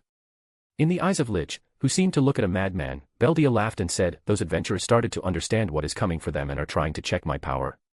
Very well, let them try." Then in the Lich's filled with despair eyes, Beldia refused any other suggestion. After that, Lich wanted to convince Beldia again, and this is how they are having the current conversation. "I know your fears of them. But if we stay under their shadow our whole life, well, death will never move forward." Beldia looked out of the window as his words silenced Lich. "We're already dead, there's not much left for us as people. The only thing we can truly keep is our obsession and regret. If we allow them to take that, then..." Beldia didn't continue, but Lich understood the meaning of his words. "Now, look at us." Beldia did a turn to face Lich. His cape was flying behind him before he said, "Like pitiful creatures, they are silently lurking around, not daring to face us because they are afraid. Those lowlifes fear our strength and resort to the underhanded means, completely showing their true look. Do you understand now, rookie? Those newbie adventurers in Axel should fear us." Beldia clenched his fist as his voice vibrated in the empty hall. After those words, the silence filled the hall again before Lich sighed and said, "I understand, but I'll mobilize the army. The screams of my dragon are still in my ears. *HM, permission granted, you can even mobilize my death knights, I'll summon more to prepare a gift for our lurking guests." Beldia felt awkward as he coughed and recovered his image. This guy doesn't play according to the rules. Shouldn't he be now excited and looking forward to life, death, and the future? Well, he's a good follow anyway. Despite his calm and collected look on the outside, an entire inner monologue was happening inside Beldia's mind. I wonder what plans and ideas those adventurers came up with this time. Beldia looked at the forest outside the window and said, They should be already shaking from the number of undead in front of the castle and don't know how to pass them." "Need to pass them?" Lich asked with a weird tone. "Do they need to pass them? Can't they just sneak around them, or throw one of those explosions?" Lich was actually on his way to scatter the troops slightly and let at least half of them bury themselves to make a trap and trick the enemy. This is the basic necromancer's tactics. Lich wanted to give the enemy a false sense of security while Beldia wanted to crush them with sheer force. Of course. Step by step, they face all the trouble and danger to reach their goal, only to see me. Beldia turned around as his red eyes were glowing. Whoosh. A faint sound appeared from behind and something hit his body, but Beldia, who was in an excited state, didn't care and continued, "A mighty enemy in an empty ghostly hall. This will fill them with despair." Lord Beldia, Lich said uncertainly while tilting his head. "They'll clench their weapons in fear, and..." Suddenly, Beldia woke up from his fantasies and said, "Do you smell that?" Beldia's head inside the helmet moved a little before showing a confused expression and said, "This smell. Are you cooking something, rookie? Why the hell would undead cook? And how can you smell?" Lich had a blank expression before he pointed at Beldia. Beldia felt weird, then he turned his head only to see his entire back burning in flames. "Oh, I was the thing getting cooked, no wonder the smell was nice and fragrant dash." Beldia nodded naturally before his eyes winded and he screamed, "I'm on flames. My beautiful cape. No. Put it down, put it down." Beldia started freaking out while Lich stood there speechless. Although he knew he should act now, Lich felt completely speechless and couldn't move at all while watching Beldia freaking out, land juggling his head in his arms. Crack. Suddenly, the window behind Beldia was completely shattered before a red shadow left a crimson trail in the air and hit Beldia's head. The red bullet hit Beldia's head in the air as the impact launched him like a missile. Ah! Beldia's head turned into a ball of smoke and flames while flying through the other side window. Lord Beldia. Lich ignored Beldia's body, which was rolling on the ground, and looked outside the window. At the garden of the castle, Beldia's head fell in the middle of the undead while screaming, "Put it down, hurry!" Lord Beldia. Lich was concerned for a moment, but then, his expression became dull again. They are attacking. I need to go back and look cool, no dash. Beldia started to say random stuff in the middle of the flames before an undead threw dirt at him, which entered his mouth. These undead were working in repairing the castle, so they grabbed the shovels and poured dirt and sand on Beldia's head, drowning him while Lich watched in an awkward silence. Meanwhile, near the castle, Kazuma put the sniper rifle down as he had a strange expression on his face. Wow, even with those skills, you're so bad at this, Leon whistled while looking at how much Kazuma missed now. She had a bet with Kazuma to see if his skill could really help him aim that far, so they chose a target, which was a skeleton in front of the castle. But Kazuma missed with a long shot, which made Leon laugh. Shut up. Kazuma screamed before glancing at his hands. He selected the burning bullets and wanted to aim at the skeleton, but when the sniper rifle end past a certain window direction, his snipe skill made him shoot immediately. He tried a second time to see what was behind the window, but the castle was very dim on the inside. Come on you two, let's go. Misaka said as she walked forward. Kazuma shrugged, but he suddenly noticed that Kagaya, who was next to them, appeared at the front. Does floating also need you to stop time? Kazuma spit in his mind about this NEET, who is too lazy to even move in normal time. And with this, the group approached the gates of the undead castle as Kagaya had a weird and uncertain expression on her face. Chapter 136, Konosuba Side Part 21. The clouds in the sky were gray and gloomy, covering the sun slightly, and casting a shade of the ground. Weather like this will make people wonder when it'll rain, but not a single drop of water fell. Strangely, this weather was only in this small area. In the empty and silent forest, the wind was blowing quite strongly, making the tree rustles, which brought a touch of creepiness to the area. Despite that, the most obvious thing about this place is the huge gloomy castle looming above the cliff. The whole building looked worn out, the walls filled with cracks, and the windows were broken, but it had a weird feeling lingering in the air. Like a dark shadow being cast on it, the whole castle was radiating with a creepy and dark aura. This type of aura usually shouldn't be felt by humans, but when moving close to the castle, they will instantly feel the different atmosphere carried by the building. Moreover, the red spots that were moving the shadows of the castle were more than enough to say, this is a bad place to be in. Those red lights were moving slowly around the castle as the shadows made it hard to see their true shape, but like eyes, they were all focusing on the area outside the building. Glancing at the castle with his skill, Kazuma Cloud easily identifies the real identity of those red spots. They were undead, a lot of undead, moving around the castle. Some were holding basic weapons like swords and spears while some were raiding dead horses, which Kazuma guessed were death knights. Isn't this too much? Kazuma couldn't help but swallow his saliva when he tried to count the number of undead within the castle. They were filling all the corners of the castle, leaving almost no gap. He didn't know if this should be all of them because his danger skill is reacting to the underground, which means either there are traps or some undead still didn't leave their coffins. This made Kazuma think about those zombies waves that he saw in movies. Although the number here was less than billions of zombies in the movie based on Earth, not everyone could keep a straight face while looking at hundreds of corpses rushing forward. TCH, if I know about this, I'd have used my explosion closer. A low tongue click was heard as Megumin showed a sad look on her face. Just imagining the scene of bones flying under her explosion made Megumin regretful about this opportunity. Despite that, her expression would be wonderful if she knew this is the base of the Demon's King General. Pant, this is. Darkness had a fleshed look on her face while looking at the huge number of undead. Her mind was already wandering into some dangerous territories. Kazuma's eyes had a look of giving up on everything. Why can't he find some normal teammates? Is this a curse from you? Glancing at Dio's word, which was clearly crafted by the devil, Kazuma couldn't help but produce some ideas. Why do I feel they are staring at me? Compared to the others, Aqua was feeling a huge sense of crisis because all the eyes of the undead, without an exception, were aiming at her. Aqua felt goosebumps all over her skin before she looked at the side and said, I'm just imagining things, right? Right. However, she didn't know that Kazuma already classified her as bait number 1. Ugh. Misaka couldn't help but feel disgust when looking at the core moving. Things might be not respectable for the dead, but the dead are kinda alive and kicking right now. Calm down, Mikoto. Just, don't look at them and use iron sand. Yes, I can do this, Misaka was trying to prepare mentally while cheering herself up. When she was doing that, Whitebeard squinted his eyes because the gate of the castle was smaller than him. Whitebeard never felt a problem about his height in his world. Maybe because there are even 50 meters giants there, but in other worlds, he feels like someone is targeting his height. Yo, Kaguya, did you find something? Leon came walking next to Kaguya, who was floating and seemed to think about something. No, nothing important. Just a weird hunch. Kaguya curled her lips upward in the form of her usual elegant princess smile and answered Leon's question. Oh, I see, Leon nodded, but deep down, she wasn't completely convinced while sighing a bit. In all her years as an assassin who collected information, Leon had to admit that Kaguya is the hardest person she ever met. No, rather to say, her type is the hardest one. In this chat room, Misaka is a pure open book, Whitebeard is a straightforward old man, Kazuma is a pervert, she still didn't meet Saitama, except when he knocked her with one hit, and Ritsuka is still new. However, there are two difficult characters, and Kaguya is one of them. Kaguya might be smiling and joking around most of the time, but Leon can feel those things aren't all that simple, especially during something like a mission. Like every move, even if it's stupid messing around, has a reason and hidden meanings. Of course, Kaguya is genuine about her actions, which is exactly what makes her hidden moves hard to detect and understand. Leon always felt if Kaguya wasn't casual about this, then she'll never even spot a difference. However, do you know what makes this worse? It's the fact that Kaguya would never explain those things, even if they happened. This is also the case with the admin, who is called Leo.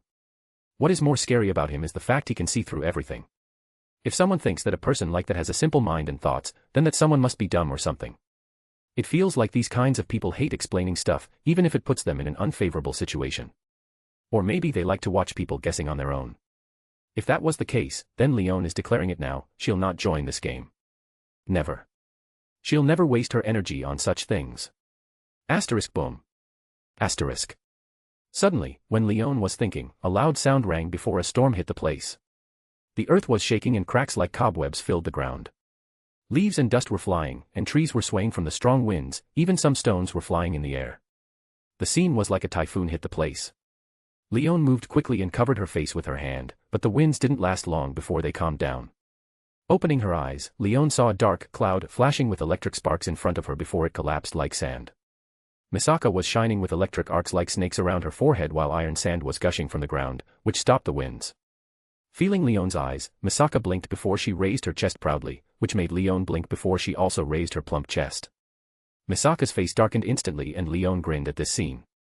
However, they quickly glanced at the front to see Whitebeard lowering his naginata as the whole castle wall turned into rubles. With just one wave of his weapon, the vacuum wave of the slash tore the air in half before it destroyed the castle wall completely. Some undead was already torn apart with broken bones and skulls, but this was like a signal as the undead started moving. Exhaling from his nose, Whitebeard looked forward and said, I made a proper door. If the world won't make a door in his size, then Whitebeard will make one, even if it meant to break every wall he comes across. The group couldn't help but be speechless by this action, but their attention was quickly attracted by the army of the dead, which is heading their way, or rather. Why me? Aqua screamed as the whole army of undead did a sharp turn and avoided Whitebeard before they headed straight towards Aqua. Everyone was speechless by this development, even Whitebeard had a scary look on his face when all undead moved around him while Kazuma nodded calmly. Kazuma figured out that bait number 1, Aqua, is working well, even before the battle started.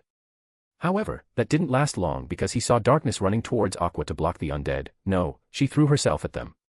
Another moment of speechlessness fell on the group, especially when darkness dived into the group of undead to save Aqua, but the undead just ignored her.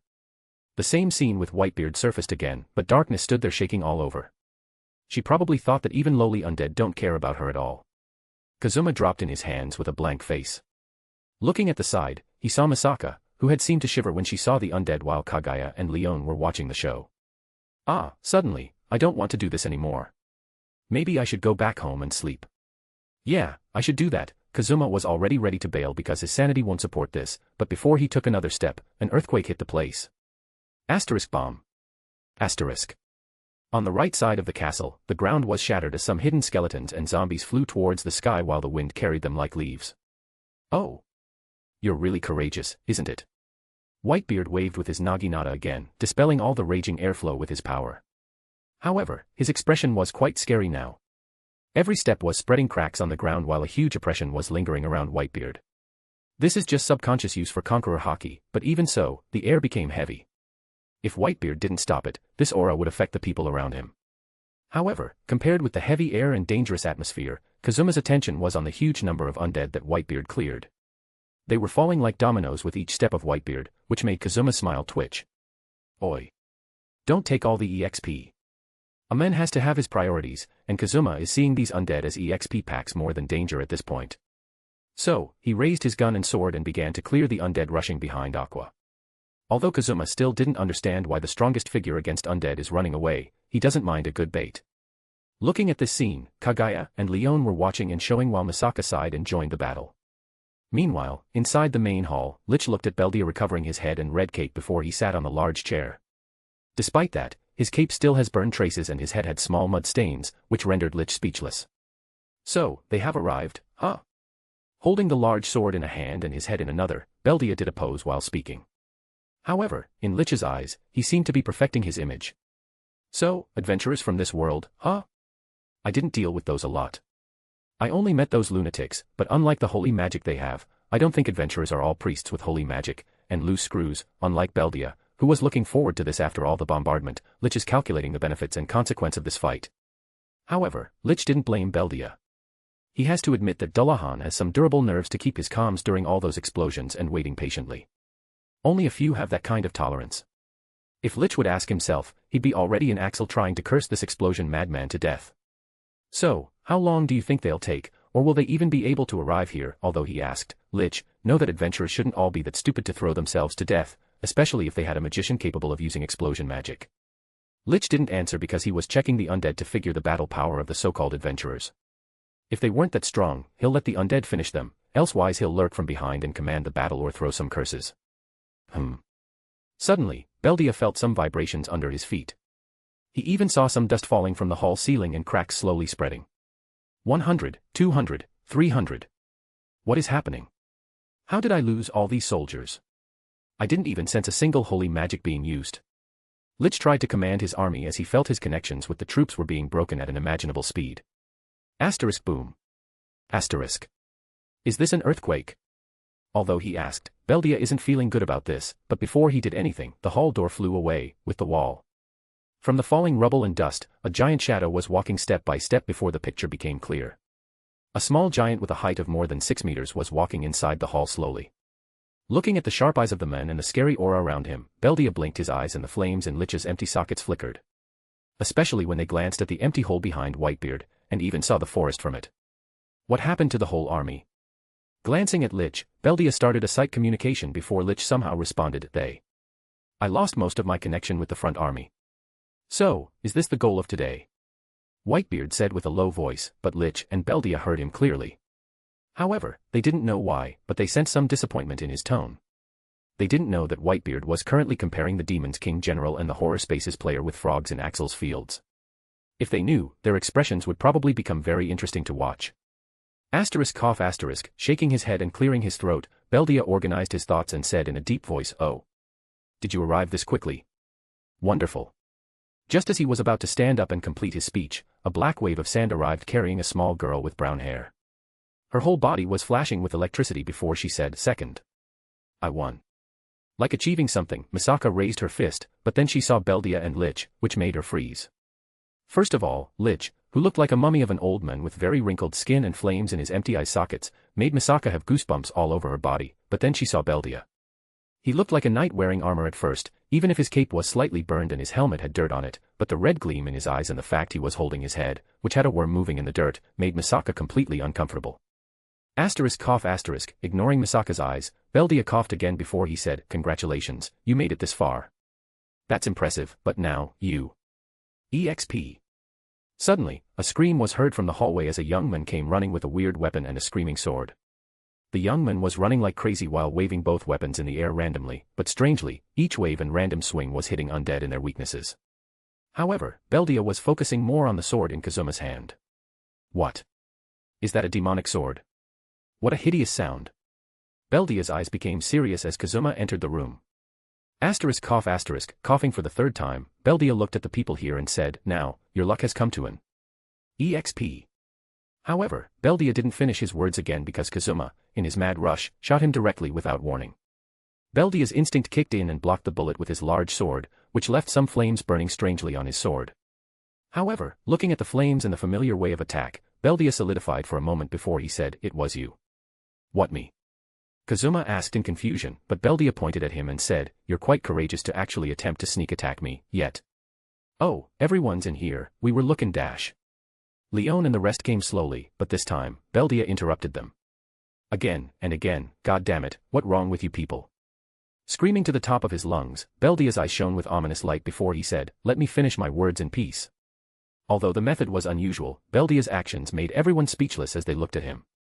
****. Well, now. Without further ado, I'm one of the demons King General, the Dullahan, Beldia. You foolish humans, who dares to bomb my castle and attack me, be ready for your end.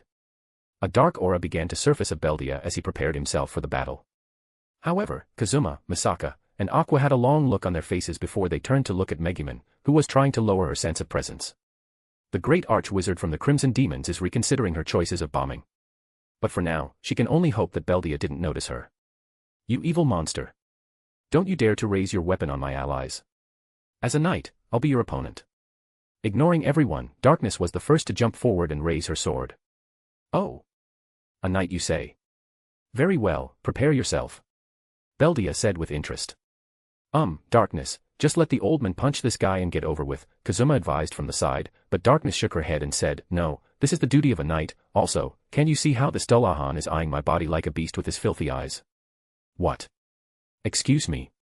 Kazuma and Beldia said at the same time as the former became expressionless and the latter blinked in confusion. "Can't you see how his evil and filthy eyes are measuring every part of my body like an animal? He's probably thinking of which cell he's going to throw me in after catching me and..." Darkness blushed like a tomato before she said, "Kazuma." "Yes, I'm Kazuma," Kazuma said monotony. "What should I do, Kazuma?" Darkness said as Kazuma replied again, "Yes, this is Kazuma. This evil being is probably thinking of catching me and subjecting all kinds of harsh treatments and torture on my body. Just to break me and make me surrender, but never. A knight will never surrender. Even if you..." Darkness started to speak about some dangerous things as a weird atmosphere appeared.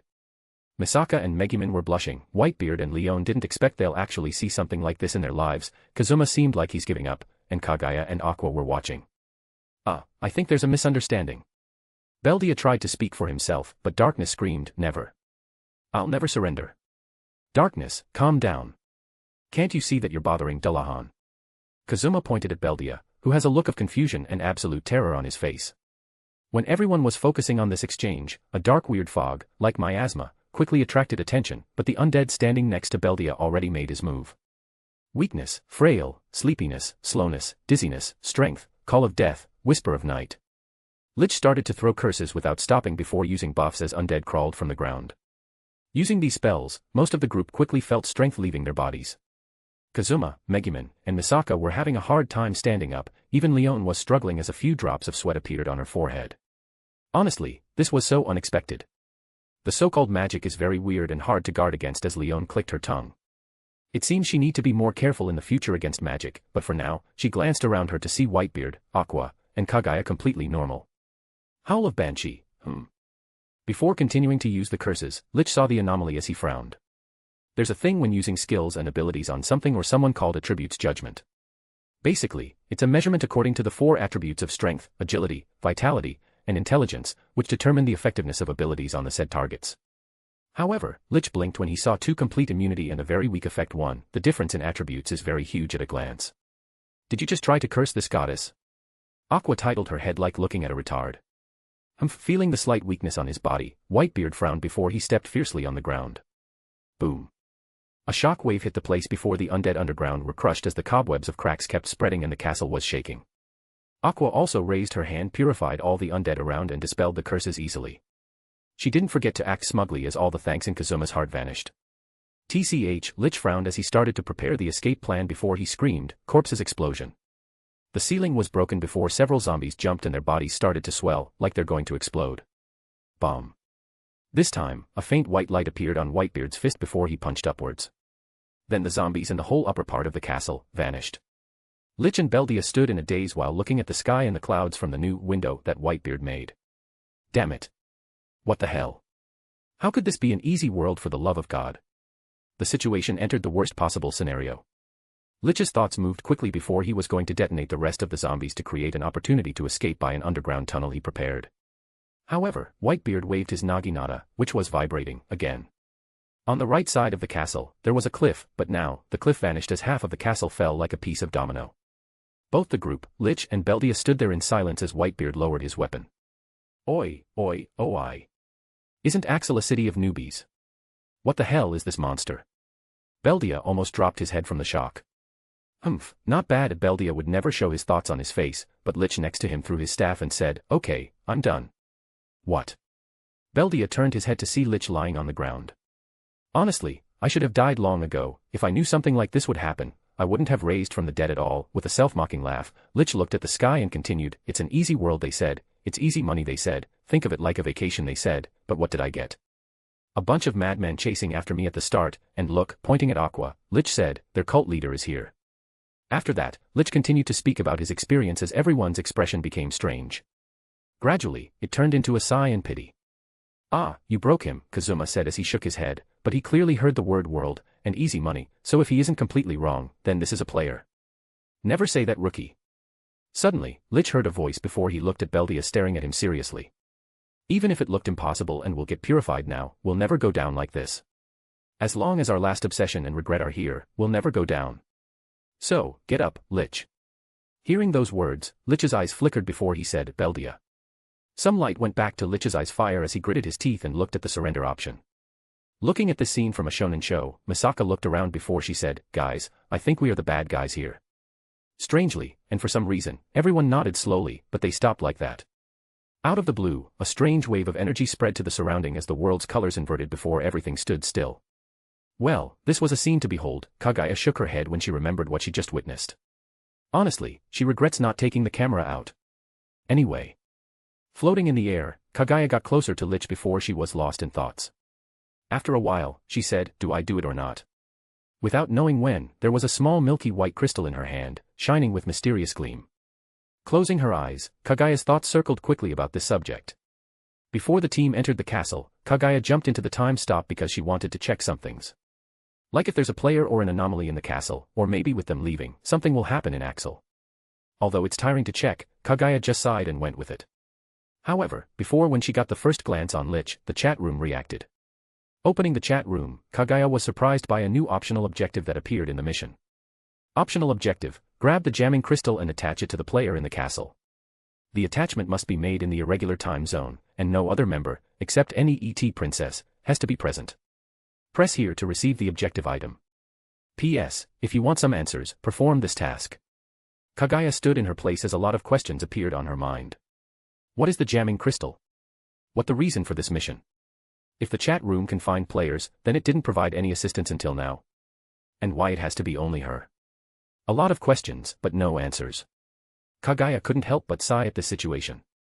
The time passed quickly and Kaguya is in front of the choice again. Will she do this mysterious mission and attach the crystal, or she'll just ignore it?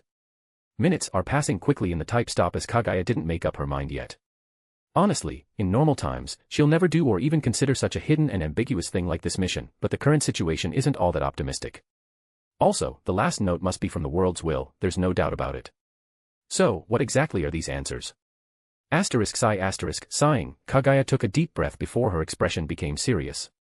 There's no helping it, huh? I just hope this wouldn't go completely bad. Kaguya raised her hand before dropping the crystal above Lich.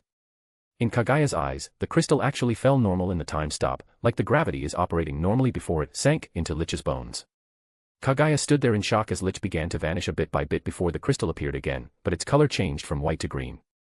It rose slowly in the air before it began to rotate quickly. With each rotation, some weird words and runes kept moving and flying around it.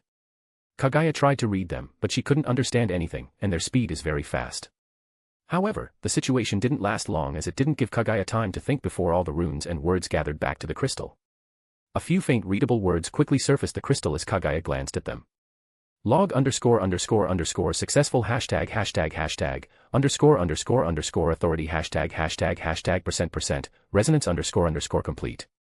Welcome to Chaos Particles Resonance Ship #horror4. Then the words quickly shattered into those weird runes again as a splitting headache hit Kaguya, which made her hold her head in pain. What was that? Holding her head in pain, Kaguya frowned before she saw several rays of light shine from the crystal and fall on the ground. Those rays quickly solidified into crystals and began to turn into a shape that made Kaguya open her mouth from shock. Meanwhile, inside the horror space, a green light flashed before liches appeared inside a small space. This space had a desk filled with weird bones and items, and there was a crystal-like heart in a special container. But the most remarkable thing is the pale green pillar in the middle of space. I'm back. Looking around, Lich stood up slightly and sighed. He's back into the horror space, which means he died in the last world. His features as a Lich allow him to keep his vassal in his room, so he can revive here by paying a small price to fix it afterward. A nice tactic for Liches, he must say. Frowning and thinking about his experience, Lich shook his head before looking at the desk. However, he quickly stopped because he saw his vassal, completely fine. How is this possible? Horror space, are you there? Frowning, Lich knew that there was no way he could survive that accident, so he hurried and called the green pillar, which is a small command window to interact with the horror space. However, he didn't get a response, and to his complete shock, he saw few small words on the pillar. The player is currently in the mission world. What is going on? The situation surpassed Lich's understanding as he stood there in a daze. Meanwhile, in Konosuba, Kaguya was looking at the crystals quickly forming a shape of a skeleton. Faster and faster, the crystals turned into a completely identical copy of Lich as Kaguya didn't know what to say. Chapter 137, Konosuba Side Part 22. Tick. A sound echoed in an empty space. It sounded faint and weak, but it continued for a long time like it was lengthened. Tick. The sound was heard again. This time, it was clearer and with a higher pitch, but it still carries that feeling of vagueness and ambiguity. Tick.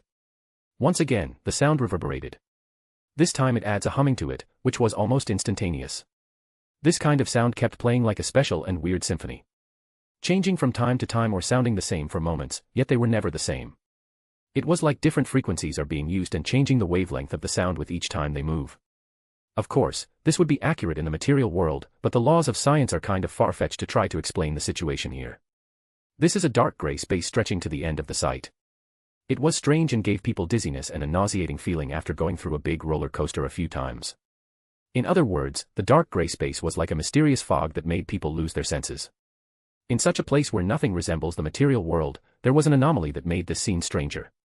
In this complete dark gray space, there was a hard-to-detect white and green light in the middle.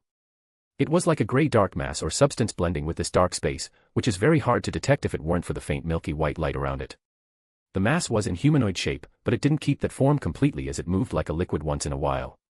In the hands of the gray mass, the white light reduced into an aurora that locked a green gleam like a cage. The green light resembled a screen filled with different symbols and runes that kept moving non-stop, but under the white halo, it slowly became under control until it turned into a normal text. The text was crude and seemed to be written in a hurry with terrible handwriting, but it's still readable and could be understood. However, it looked very strange for a high-end thing like a light screen to have such writing. The gray mass didn't seem to be bothered by the terrible handwriting as it looked with its faceless face, which for some reason, had a white weird symbol that looked like this, straight face. Day X. Horror 4 has achieved initial success and I can finally relax a little. Phew, I have to say that I worked really hard these days. Well, my goal requires even someone as magnificent, great, and humble as myself to work a lot. Wait, what was my goal again? The gray mass didn't move while scrolling the screen down, but for some reason, the white mark on its face deepened. Day X. So, I figured my goal. It took me a while, but I remembered. I don't want to move a muscle, that's why I made these ships. As I expect from myself. The gray mass expression slightly distorted, even the white aura became dim for a moment. Day X. Sigh, I found a problem with the initial design. I made the ships to check every element and particle. But with the engines, frequency receivers, and the ability to cross the grand void. I didn't design the automatic service system. I have to walk to every ship and activate them manually, for every element and particle. I want to murder someone. Day X. Okay, today for sure, everything is ready and I started my travel. I wonder what I'll find or who I'll meet, however, I'm sure this will be an adventure that I'm looking forward to. If I wasn't lost right now. I still want to murder somebody. The gray mass raised its head, like looking at the sky in silence before reading again. Day X. The time is passing quickly, yet slow at the same time. Looking at the original worlds and illusionary realities coloring this tasteless void in a daze, I think I achieved some enlightenment from this. After all this time, I have been taught a lot, taught that I'm losing my sanity with each minute passing, that it. Day X. I broke every clock in my ship. But wait a minute, how the fuck time's supposed to work here? My life has been a lie. Day X. After I put my sanity on the side, I should start to think about what I should do. Honestly, I don't have much to do here, the elements are scanning normally. Am I useless? Day X. Father. Why? Why did you have to leave me? Why? Wait, I don't have a dad, oh well. The gray mass expression became surprised face, but it quickly returned into straight face after reading the whole memo. Day X. My frequency receivers and element scanners are catching something, or maybe this is just my mind playing tricks on me. However, be it an illusion or not, the usual elements and particles can't keep up with me anymore. I need to find a replacement. Day X. We live in a society, wrong memo, oops. For anyone who is reading this, you'll die a horrible death. The gray mass clenched its fist, even the expression became underscore, in the end, it calmed down and returned to reading. Day X. In this cursed void that should be burned in the most horrible place in existence, I spotted a weird bend in reality far away. I suppose it's a void hole, one of the greatest disasters in the grand void. It has the reputation of turning the radius of thousands of universes into a wasteland. I don't know what to do anymore and I'm fucking bored, so I went to it directly. I might drift next to it because I'm so outstanding, but then I remembered that my driving skill is shit and I crashed directly into it, fuck. Good news. That wasn't a void hole, I'm so lucky. However, the bad news is, it's a giant tentacles monster that looks like a giant mass of glowing orbs with eyes that shoot sanity-dropping rays. This isn't so bad, to be honest. Day X.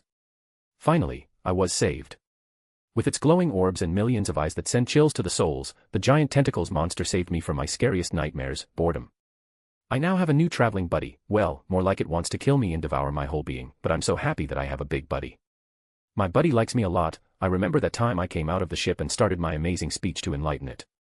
He liked it a lot, even if he started to twist the fabric of reality to kill me because I said, he's a dumbass, which he is by the way. The gray mass clenched its fist slowly as the green screen was cracking a little by little, but the text was still clear. Day X. After my buddy teleported and blocked my ship, I accidentally blew him into atoms. You can't blame me. Who can stay calm when you just woke up and see thousands of eyes sticking out of your window? Anyway, my buddy recovered almost instantly and the chase continued. Speaking of this, I think I know who my buddy is. He's one of those original Grand Void races, which usually just swim around in this void. Sometimes when they pass by the original worlds, their scent will fall on the world and actually translate into somehow understandable information. That information will be received by some individuals in the said world, like some sort of divination. I remember only the original worlds did this, so I was surprised that those hermits allowed this.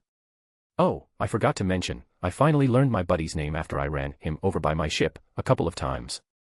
His name is Yog-Sothoth, a great, massive orbs, smiley face. At this moment, the gray mass expression became O.O, which looked so confused by these things it read, but it continued anyway. Day X. After a lot of experiments and trials, I found particular particles named chaos particles, which gave the best result compared to the other elements, but honestly, this kind of particle is so chaotic, get it? Chaos particles, chaotic. Shut up. Anyway, I found these particles contain a lot of variables, which isn't idealistic if I want exact data, but I don't have much choice because my buddy left me, sad face. He disappeared without saying goodbye, son of a bitch. Day X. I found that my progress became close to none. It's like I'm running in circles without a goal. The reading from the chaotic particles is changing constantly, even if it leads me closer, I'm not completely sure if it's correct. I need to change my ways. However, glancing behind me, I was shocked by the scene of the destruction. Everything was crushed and destroyed in the tag game between me and my buddy. Looking at this, the guilt filled my heart. Although I know these are mostly illusions and fake realities compared to the original worlds, I have no idea how many lives were lost. I stood there in silence observing without a word as the end was reflected in my eyes. Then I took a bubble bath, laughing face. I also found that the guilt was actually me feeling hungry, funny, isn't it? Ha ha ha, laugh now. Log end. Crack. The whole screen and green light were broken into pieces as the gray mass covered its face like it had a massive headache. After some time, the gray mass summoned the screen again and kept looking through it, but it didn't find anything like the previous log. Doing an action like sighing, the gray mass shook its head before a sound appeared from it. I guess this is better than nothing. Yog-Sothoth, huh? From it looks, I don't think I'll find anything from him, or even if he knew something, the possibility of telling me anything about his dark past is close to none. The gray mass sighed again before it started to check the screen again.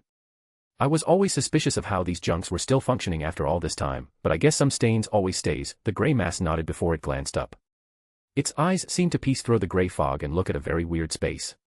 In that space, a giant distorted mosaic bubble was floating aimlessly in the void. It kept flashing with green color as several threads were attached to the gray fog. However, it seemed like it wanted to move away, but like it was moving in circles like it didn't know the left from right. I really want to check the ship more, but my resources are almost gone. Also, this is just a resonance ship, so there's no point in wasting more.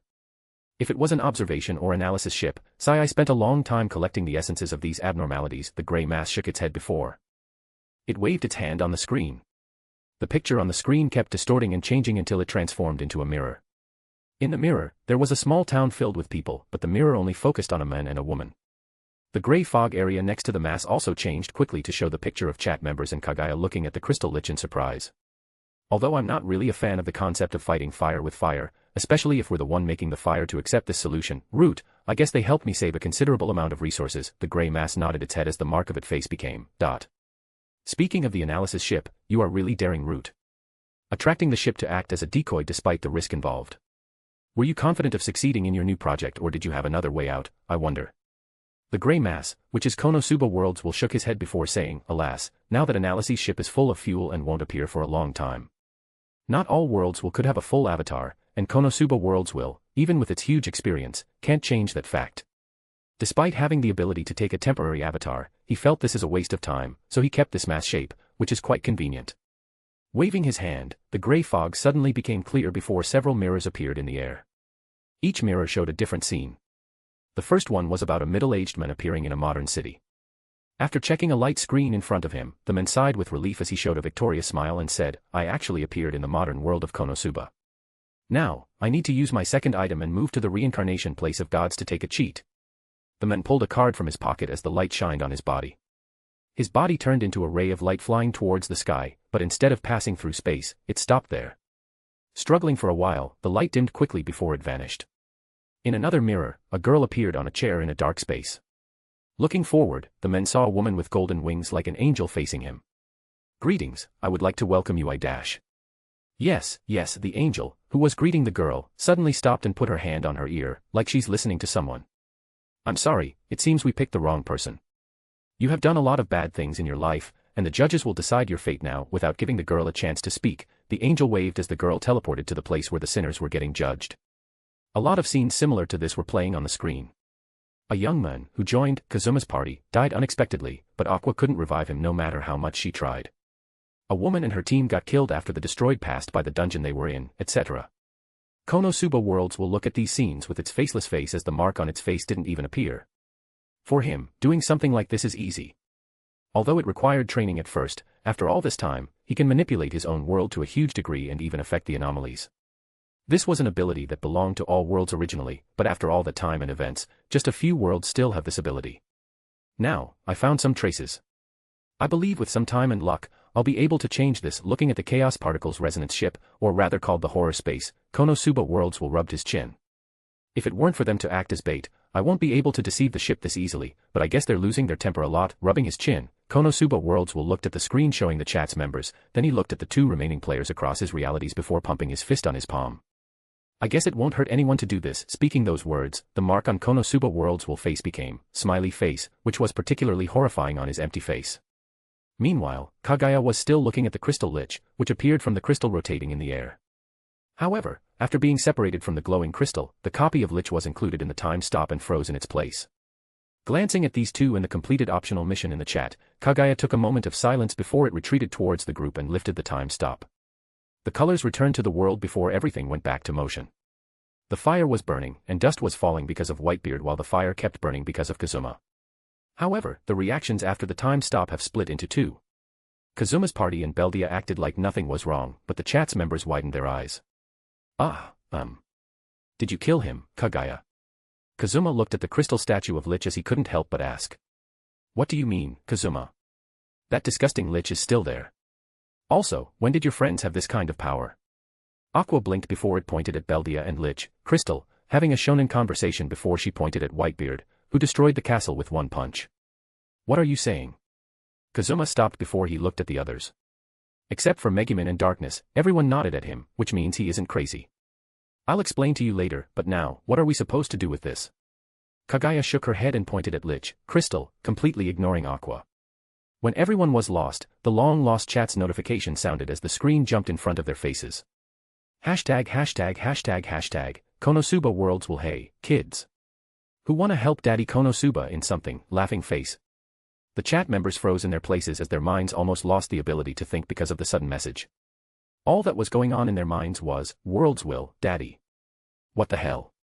Click. Suddenly, the chat room flashed before a picture of them looking completely confused appeared on the chat screen. Asterisk everyone confused.jpg asterisk has been pinned to the channel. Hashtag. Konosuba Worlds will, smiley face. The sound of a fist getting clenched was particularly loud at this moment as all the chat members looked at these messages. In the main channel. Annihilation Maker, admin sipping tea calmly. Interesting. Looking at the other message, a vein appeared on everyone's head. Their faces darkened because of anger as Kazuma's party and Beldia were scared because of the sudden change. Chapter 138, Konosuba Side Part 23. In the Broken Castle, the chat members looked at the message from their current boss, Worlds will, and didn't know how to respond. However, there was a clear emotion, which was anger. Imagine it like this, you started a new job, but your manager didn't give you any instructions or information. He just left you to run in circles, play tricks behind your back, and when you started to get a hang of it, he came to the clueless you with a smile to ask if you could do extra work. At this moment, it'll be kind if you didn't flip the table. Considering this world and vast universe, a situation like this might be rare, but not impossible, and the chat members were experiencing it right now. First, their emotions went from confusion to shock and speechlessness, then a shadow was cast on their faces as a dangerous atmosphere was radiating. Misaka was staring at the message in the picture pinned on top of the channel as electric sparks were moving along her forehead. She still has a lot of questions, but sadly, after all this time, all those questions became a sigh. Not all the world's wills like this, right? However, looking at her little meeting with the world's wills and their reactions, Misaka wasn't optimistic about the future. Whitebeard was opening and closing his fist repeatedly as the sound of his action was particularly loud at this moment. His expression didn't change at all, he didn't even know what the pinned picture means, but that message was enough to make the look on his face more scary than usual. How can I see this picture? Like Whitebeard, Leone was actually clueless because she didn't understand what the pinned picture meant, but that strange mark, emoji, was making her mad for some reason. Don't screw with me. Kazuma exploded as he lost his shit and started to shoot the chat screen. Of course, all his bullets just phased through the screen. In the eyes of his party, Kazuma started attacking something invisible in the air, like he was releasing all the frustration accumulated in his life. Megumin and Darkness had a strange expression on their faces while Aqua had an expression of realization. Shaking her head as a pained look surfaced her face, Aqua sighed and said, "We were too late. He's already a goner." Megumin and Darkness turned to look at Aqua, who clenched her fist with a dramatic expression and said, He went full retard. Amid her pained expression, Aqua remembered that the reincarnation system had a small, tiny flaw of the probability of putting a lot of burden on the subject's brain, which may lead to permanent brain damage. Basically, they can become retarded. Kazuma stopped as he turned slowly to see his party giving him a pained look filled with pity. Even that Dullahan and Lich Crystal were looking at him weirdly before he said with a blank expression, "You, don't give me that look, bastards." Looking at Kazuma almost committing a party shooting, Kaguya took a deep breath, which was one of the longest breaths in her life before she activated her ability. As the world was engulfed in complete silence, Kaguya rubbed her temples as only she and the chat members were excluded from the eternal moment. Although it's a time stop, she actually just stretches the length of a moment into eternity, but even an eternity doesn't feel enough to cure her current headache. From the moment I put that crystal, I got this headache. While the headache is almost completely gone, Kaguya can be sure that it wasn't just because of the stupidity going on. Opening her eyes, Kaguya took a glance at everyone. Obviously, all of them were angry as they exchanged a look with Kaguya. No words or signs were needed, just with one eye contact, the chats remembered nodded slowly before opening their chat and typing. They even sent the message at the same time. This amount of synchronization between completely different people without any training was very surprisingly shocking, but their messages were another story. Advocate of gender equality, die. NEET princess, I refuse. Bree, I won't accept. Big sister lion, no deal. The strongest men in the world, no. The complete harmony in refusing their boss without changing expression strangely made the chat's members one step closer together. Isn't this your world? Leone looked at Kazuma's message and asked, but Kazuma didn't raise his head while saying with a monotone voice, "You see, I already gave up on this good-for-nothing world." Oh, Leone just turned her head away while thinking she shouldn't have asked. Hashtag. Konosuba Worlds will I got rejected, how sad, sad face. Hashtag. Konosuba worlds will oh, well. There's still 2 abnormalities in this reality, enjoy looking for them, have funin --. Another moment of silence fell on this place, which was more quiet and awkward than the time stop itself. You bastard. Giving a borderline impossible mission without any explanation, and now you want help. And what the fuck is daddy shit? Kazuma was losing his shit again as everyone watched him in silence. Although they were speechless because of Kazuma's actions, the chat's members completely agree with him. Hashtag. Konosuba worlds will borderline impossible, shocked. Oh, don't even try to say it was easy or something. These bastards have anti-detection and our boss doesn't want to give any clues, but also wants to screw with us. Do you think it's easy? Kazuma was getting angrier with each word, but the next message froze him. From the beginning to the end, who the idiot that thinks he can find a hidden target in such a backward world easily? Not to forget this world isn't technically a peaceful place. Wars are going every day at the borders of the kingdom between the Demon King's army, all the monsters and natural disasters, and coupled with some shenanigans from the reincarnators of Aqua, make this almost impossible. On top of that, there was a little to no clue at all. Even this current Lich was just a lucky guess. Heck. The first guess was actually, it's Aqua's fault, which says a lot. Hashtag. Konosuba worlds will know, no, I meant why do you think it's borderline? It's, in fact, impossible, smiley face. Another wave of silence hit the place. So, you gave us an impossible mission. Misaka blinked as her calculation power stagnated for a moment. Hashtag. Konosuba worlds will accept blowing up the planet or somehow finding them, yes. Here are for you. Do you think this is funny? Kazuma glared at the chat screen while almost shoving his face inside. Hashtag. Konosuba worlds will yes, dash. Why you little? Then what's the point of this mission? Kazuma still wants to continue his shooting on the screen, but he heard a deep voice. Looking at it like this, an impossible mission is pointless, but that's just from our perspective. Whitebeard sat on the ground, but he was still taller than Kazuma before he said maybe because the recent mission was a one clear goal, you'll get the feeling all the other missions will be the same. However, not every journey is the same, and not every problem has one fixed solution. Impossible, but here we are.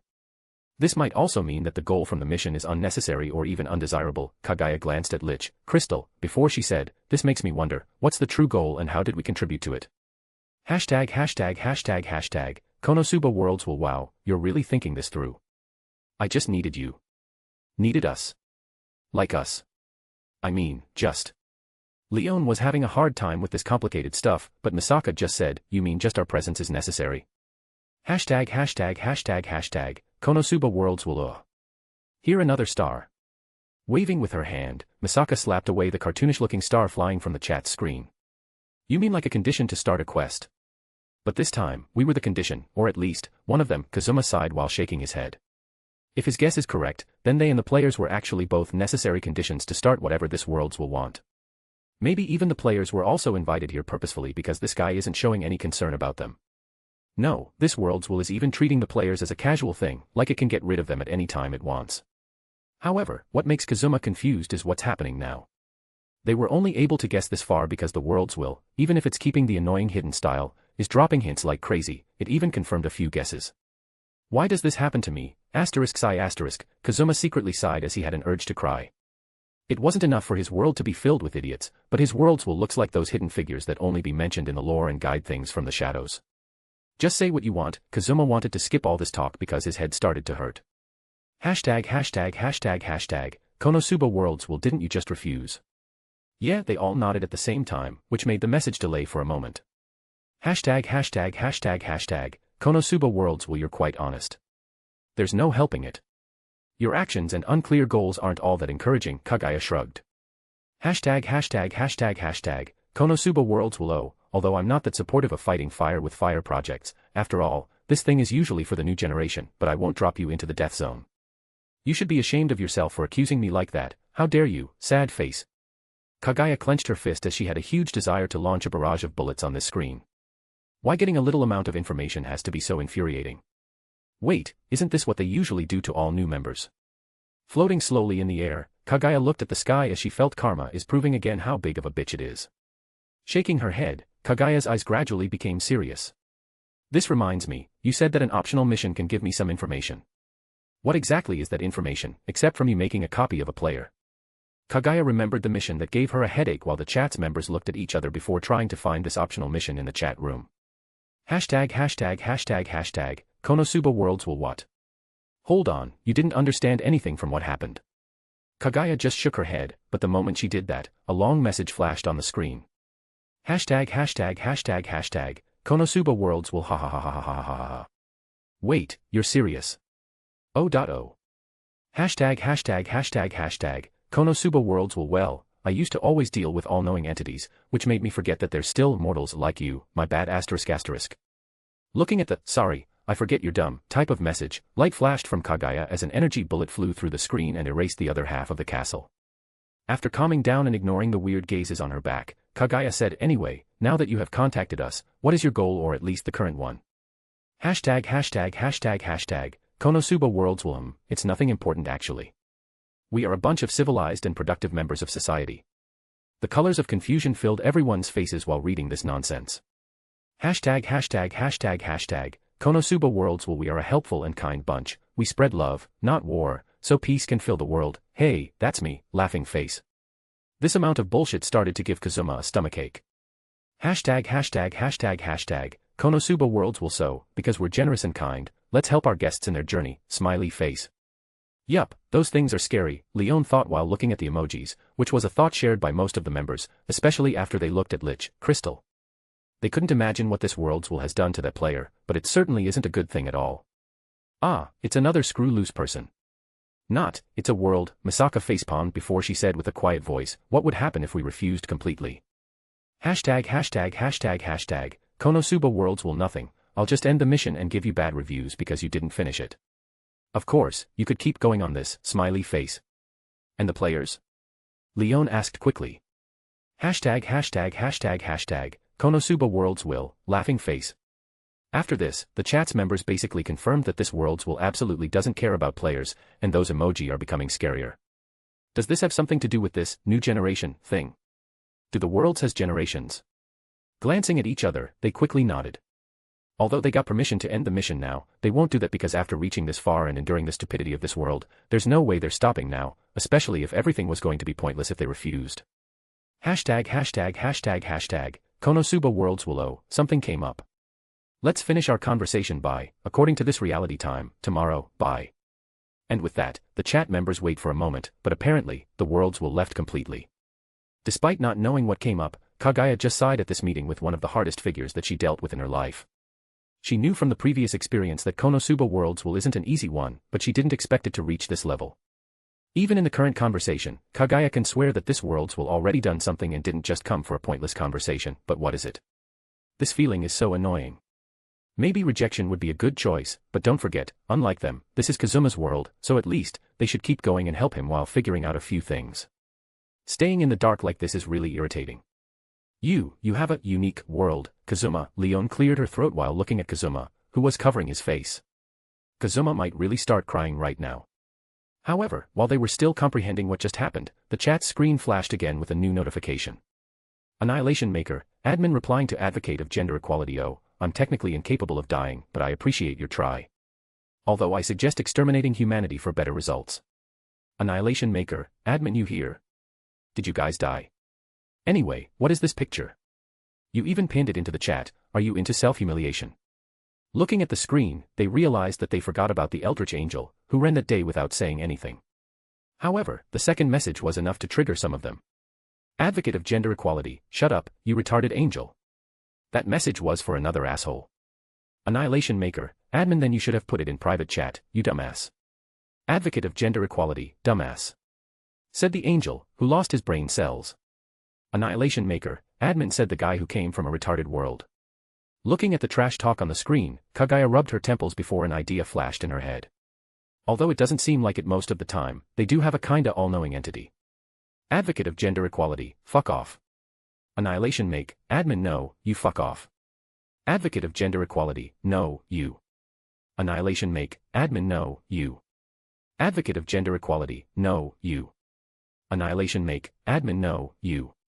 Before Kagaya began anything, the spam of no, you that filled the screen made her rub her temples again. This is really a long and tiring day. She even started to add a few regrets with each moment passing by. Chapter 139, Konosuba Side Part 24. In Konosuba's world, it was already afternoon with the sun up high in the sky. During this period, the towns and cities in the kingdom are usually bustling with people. Citizens, adventurers, merchants, even monsters are in full activity, but strangely, everything was frozen. At this moment, the familiar material world had all its usual colors flipped and a dead silence filled every corner of it. Birds in the sky, people walking, monsters and adventurers fighting, everything was fixed in its place like a photo. In this world, a castle in the forest was the only thing that still had movement and sound. Inside, there were few frozen people and 2 monsters.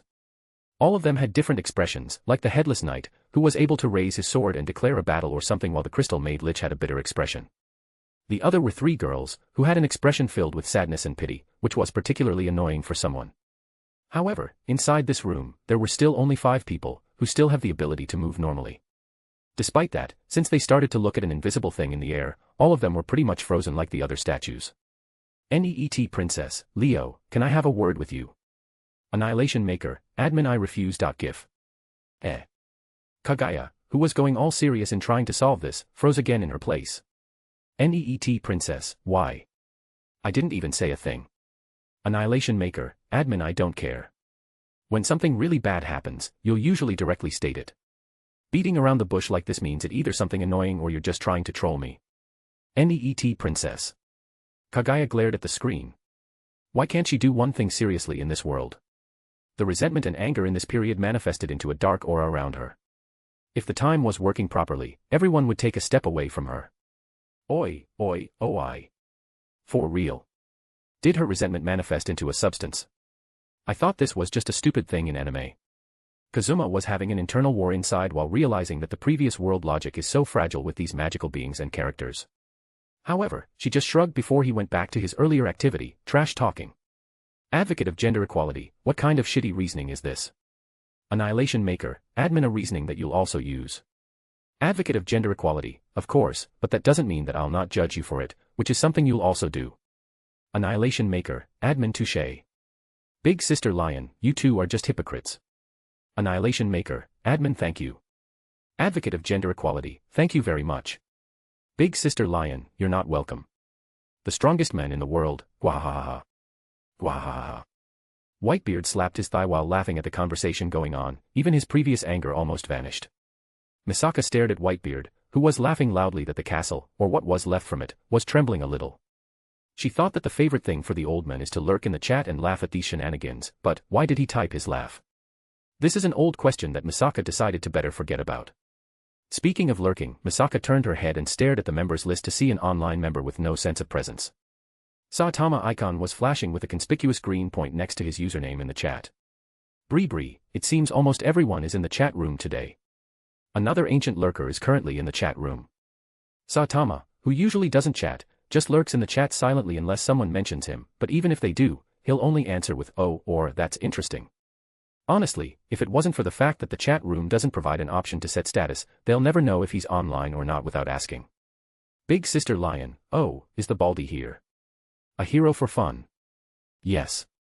Big Sister Lion, sorry, but it's really hard to remember you're here because you don't talk much, also, your presence is kinda low too. A hero for fun. Advocate of gender equality, everyone.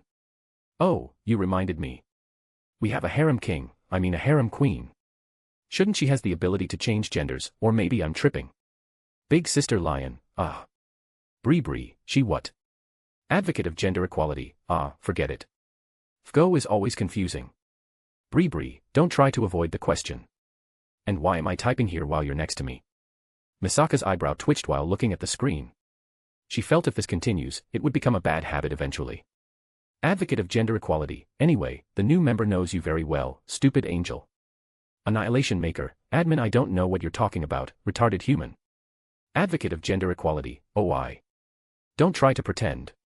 Your glorious deeds and noble sacrifice has already been spread to the chat, they are so beautiful that I can't call them superficial. Ha ha ha ha. Annihilation Maker, admin. Ah, I'm satisfied. No matter what happened after this, I don't have any regrets. Kazuma had a wide smile on his face. They have been under the tyranny of the devil for far too long, it's time for karma to become a bitch again. Looking at Kazuma's smile, the chat members had a weird look because that smile was creepy for some reason. Neet Princess, all of you shut up. You. Tell me everything you know. Annihilation Maker, admin what? Fine, everything started from when I was a little kid. I always asked myself, why people are idiots. So, I went on a journey to control my hollow side and just to become the Hokage, but to do so, I need to collect the 7 Dragon BA-. Advocate of Gender Equality, PFFFF. NEET Princess, AHHHHH. Destiny. Fate. Keep it in this category, tell me what you know about them. Annihilation Maker, admin yo, why? I don't like Destiny. It's all sticky, intricate, irritating, and it gets everywhere. NEET Princess. The dark aura around Kaguya was on the verge of exploding. She one step away from rage quitting this mission once and for all. Advocate of Gender Equality, thank you. Very cool, Mr. Starwalker. But I have to admit that the situation isn't easy. Annihilation Maker, admin HM. Is it really important? I feel some negative energy from Kaguya's message for some reason, but maybe my senses are playing tricks on me. Advocate of Gender Equality, well, I don't know how to describe it, to be honest, but it's getting to my nerves and it involves the world's will. Despite that, I have to say that you got some accurate senses. Bree, calm down, take a deep breath, and explain it slowly. NEET Princess, I'll remember this. Anyway, it started like this. Meanwhile, inside a convenience store in Kuo Town, a young angel wearing a pair of round glasses was looking at the shelves, but his focus was on a holographic screen. World's will, huh? Putting his hand on his chin, Leo read the messages as his mind was processing the current information. Sir. Plot adjustment. Butterfly effect nullifying. Or is it just a fine manipulation of events and causality? Narrowing his eyes, Leo couldn't help but come with a lot of possibilities. There's a lot of abilities that could achieve the feat of correcting history and guiding events, even the basic mind manipulation could do it, but the situation here is too weird. Sir. No, maybe all of them. The data is too little to even come with a proper theory. And this world's will attitude, the more he read the messages, the more Leo felt this situation was tricky before he typed into the chat. Annihilation Maker, admin I need all that you know, every piece of information. I'll use all my knowledge to analyze this, but I can't guarantee anything because this is a completely unknown area. Big Sister Lion, oh, suddenly gone serious. Bree, a completely unknown area, huh? They only explained the situation briefly, I need something like an example, like a change in events. They also mentioned that the worlds will contact Dash. When Leo's brain was going at high speeds, a voice interrupted his train of thoughts. Sir. Looking at the side, Leo saw the store clerk looking at him weirdly and pointing at his hand. Tilting his head, Leo saw that the cereal box he was holding was squeezed until it burst open. No, it was torn to pieces under a huge force as its content fell on the ground. Considering it's the weekend, and because he's a productive person, Leo wasn't going to do anything today, well, maybe watch the earth rotate in peace while preparing a couple of plans. However, the devil had to be here to buy stuff for the higher authorities, parents, only to get a chat notification. As for the accident, let's say that mentioning the dark history isn't helping to control the power. Dropping the rest of the box from his hand and calmly waving the fragments away, Leo nodded at the clerk and said, I'm paying for it. The clerk, who was about to say something, almost choked on his words. Why does this sound like it isn't his first time? Ignoring the confused clerk, Leo looked at the screen again only for his expression to solidify. Advocate of Gender Equality, becoming serious, huh? Sigh only if the new members, Gadako was also here, but alas, she's offline. I think she would love to hear about this. Don't you think so, Leo? Expressionlessly, Leo raised his hand as green gleam flashed before a stack of money materialized. Just for you know, I might pay for this shelf, and the other behind it. So, you are experienced. And who the hell walks with stacks of money in their pockets?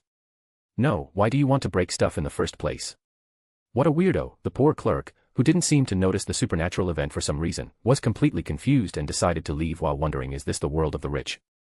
Ignoring the clerk again, Leo didn't bother with this and continued checking the chat because, in a sense, he's filthy rich.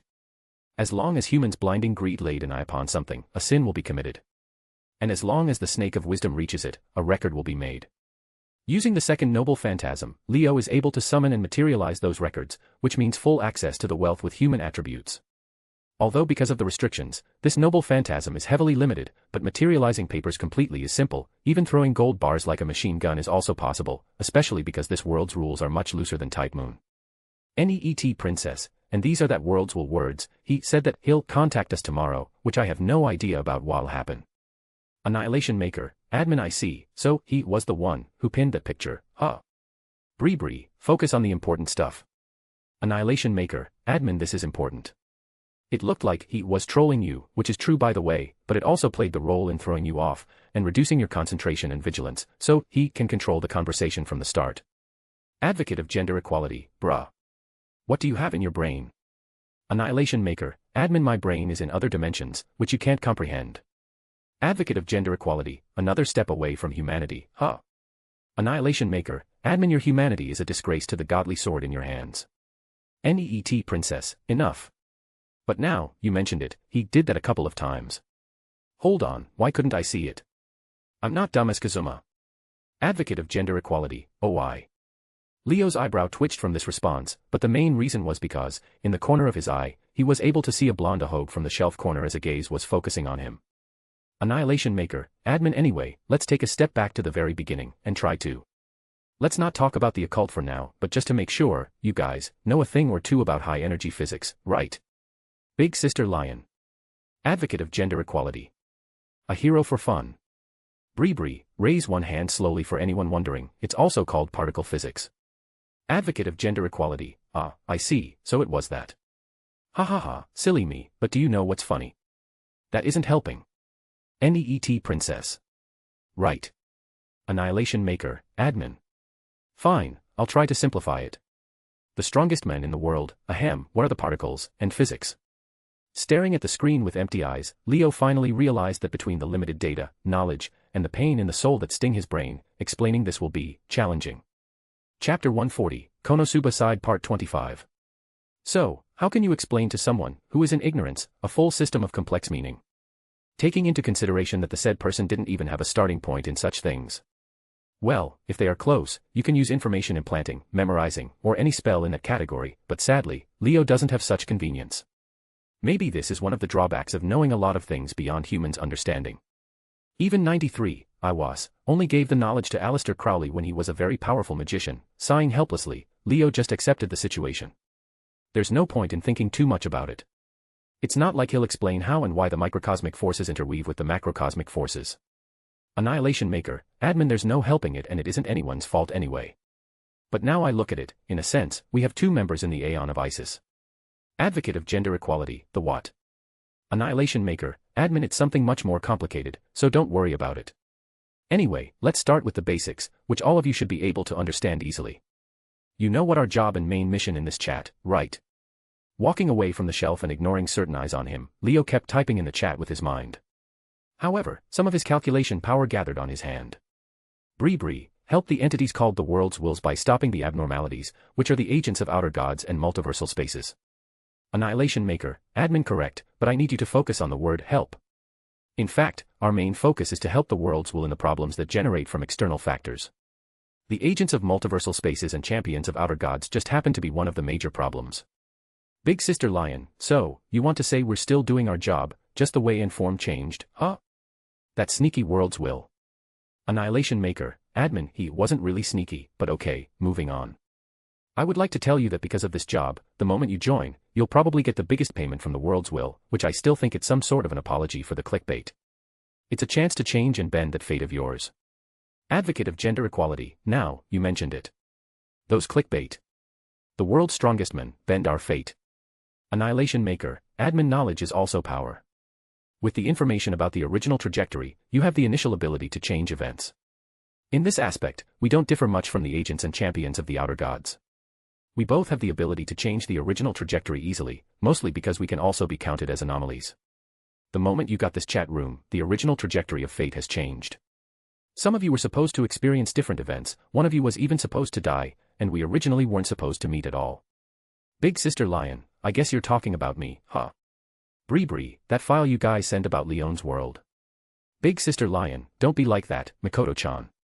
It isn't a big deal anyway, we know what we'll face when we agreed to be assassins. Misaka remembered the file of Akame Ga Kill's world as she couldn't help but bite her lips. She didn't believe a world like that could exist before, but she had already visited it. Despite that, because of the other members' help, she didn't get the chance to see the situation there with her own eyes. NEET Princess, but if you say it like that, then what is the difference? Wait. Annihilation Maker, admin, finally you started to get it. You're strangely slow these days. Advocate of gender equality, don't play riddles and speak directly, please.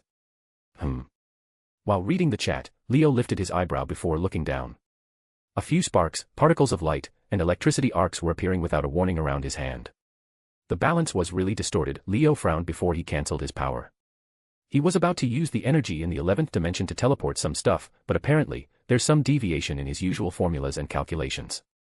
Adjusting the calculations, formulas, and adding Palkia's power in an instant, Leo walked towards the cashier as some stuff disappeared from their places and appeared next to the cashier. Yet, everyone was acting normal, like nothing supernatural happened. Annihilation Maker, admin fine, I am also trying to keep this short anyway. Here the difference lies in between the positions of you and players of the multiversal spaces. You two are supposed to apply two different forces in different directions, yet that changed by an external factor, which is the world's will. Bree, what forces are you talking about? The only player we met was that Lich, and we didn't do much to apply a force or any kind of energy on him. Neet princess, the world's will already said it. He needed us here for a reason, even if just our presence. Annihilation Maker, admin there where I need to stop you, Mikoto. From the moment you entered this world, you guys are applying a force on all the world, especially on Destiny. Now, your next line will be, how could you refer or link a vague thing like Destiny by a simple applied force? Bree, how cowl? Are you looking at the future again? Annihilation Maker, admin I'm not, and remember that we're trying to keep this simple. Destiny isn't that absolute, unchangeable factor all the time, in fact, it's flexible. Hard things break, soft things bend. It's just that the majority can't push it to the point of bending, but that doesn't apply to us for some reason. The simplest way to explain it is by imagining that Destiny is a stretched rubber line.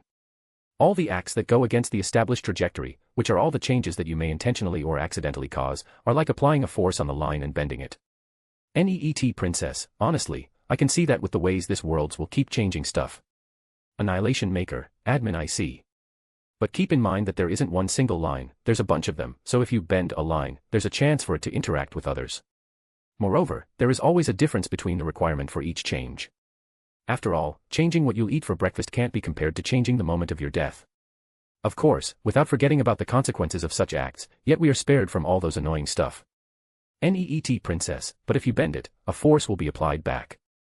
Is this one of the ways those outer gods get that origin power? Annihilation Maker, admin correct. Such a phenomenon is explained in Newton Guy's third law, for every action, force, in nature there is an equal and opposite reaction.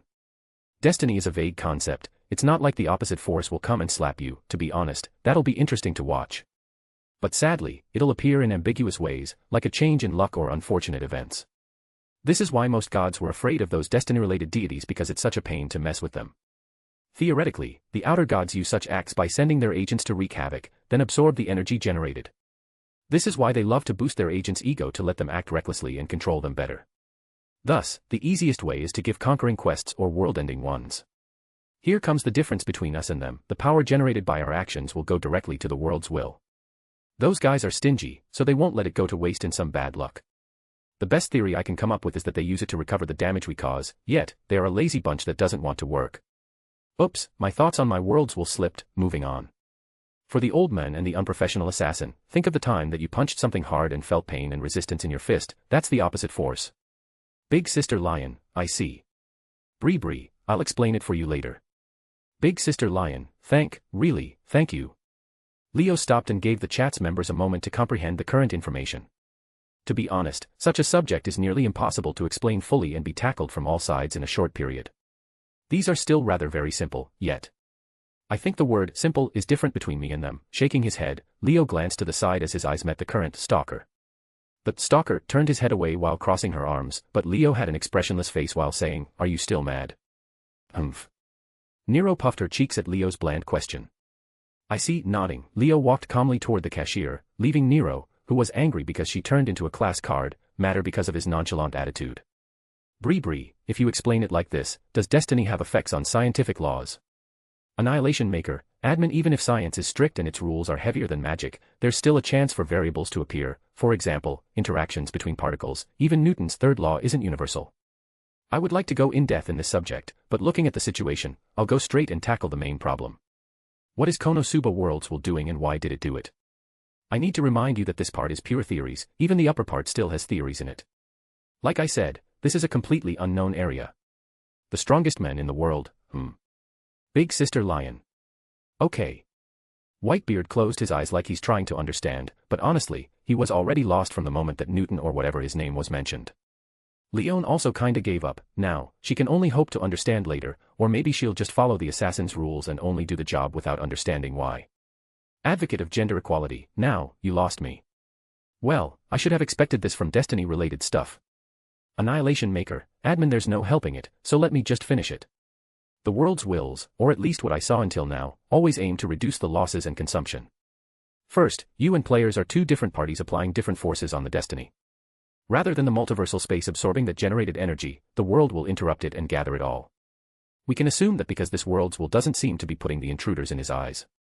Somehow, the worlds will put these two parties in opposite directions, then it will preserve energy and symmetry, making the force jump up and down between you two. Each time, the generated energy will get stronger because of the two external factors, which are the players and the chat's members. By doing so, the worlds will is lowering the costs of what it's doing by using the energy from you two. NEET Princess, if you say that, that means that the fixing and adjusting the plot is also a result of that plan. Annihilation Maker, admin, I'd like to think of it more like a side effect of his actions. To balance and keep the symmetry, somehow, the worlds will surely go for a familiar place or gather the energy where it can use it to the fullest, which is the most familiar Destiny line, the original trajectory. You also said something about a crystal of some kind, maybe the crystal was the container or the guide of energy, which took off like a warhead using the player's coordinates. Reading the long explanations and theories, the chat's members couldn't help but be silent. Honestly, they got a large amount of information, even if it's still in the category of theory. However, knowing this makes them more and more confused about this world's will and its actions, but like Leo said, this is a completely unknown domain, which is hard to understand. Considering they have a lot of time because of Kagaya's ability, the chat's members, who understood a little, took a moment to comprehend the current information. Meanwhile, in DXD, Leo saw the chat went silent as he stopped typing and shrugged because he could guess what's happening. Paying for the stuff, throwing them in a subspace, and leaving the store, Leo nodded before he heard a sound behind him. Nobody notices what you're doing. The devil appears in many forms, the devil is always around us, but we just don't notice. The ability to lurk around humans without notice is something basic to demons, yet, Leo's darkness is deceptive, so he can push that aspect further by making a whole domain. Leo glanced at Nero and said, "Are you still mad?" "Of course. Why did you lock me in the class card like that?" Nero expressed her feeling directly, like she was wronged, but before she continued, she reacted quickly and grabbed a can thrown at her. "You know that you brought that upon yourself, right? Do you think it's okay to invade a magician's, angel's, workshop casually?" Leo opened the can of iced tea with a blank expression because he can see how this will go. "Yes. I was able to enter the workshop of my court magicians at any time I wanted. They were honored that the emperor is visiting them." Answering instantly, Nero had a tone of take for granted, which isn't strange for the emperor. "But what is this?" Raising the can, a look of confusion surfaced on Nero's face before Leo said, "Open it, and drink what's inside. Isn't these things included in the Spirit Core's information?" "Oh. Is this an offering?" "Umo. I accept your apology." For some reason, Nero did a 180-degree and brightened up while opening the iced tea can. "I did nothing to apologize though." "And she isn't listening." Shrugging his shoulders, Leo took a sip from the iced tea while checking the chat. "NEET Princess, can I ask how much are you sure about this theory?" Annihilation Maker, admin, based on what you gave, I ran several simulations in my mind, yet this is the best I could come up with. I advise to not rely on it a lot because this is still ridiculous even for me. This theory still has a lot of holes.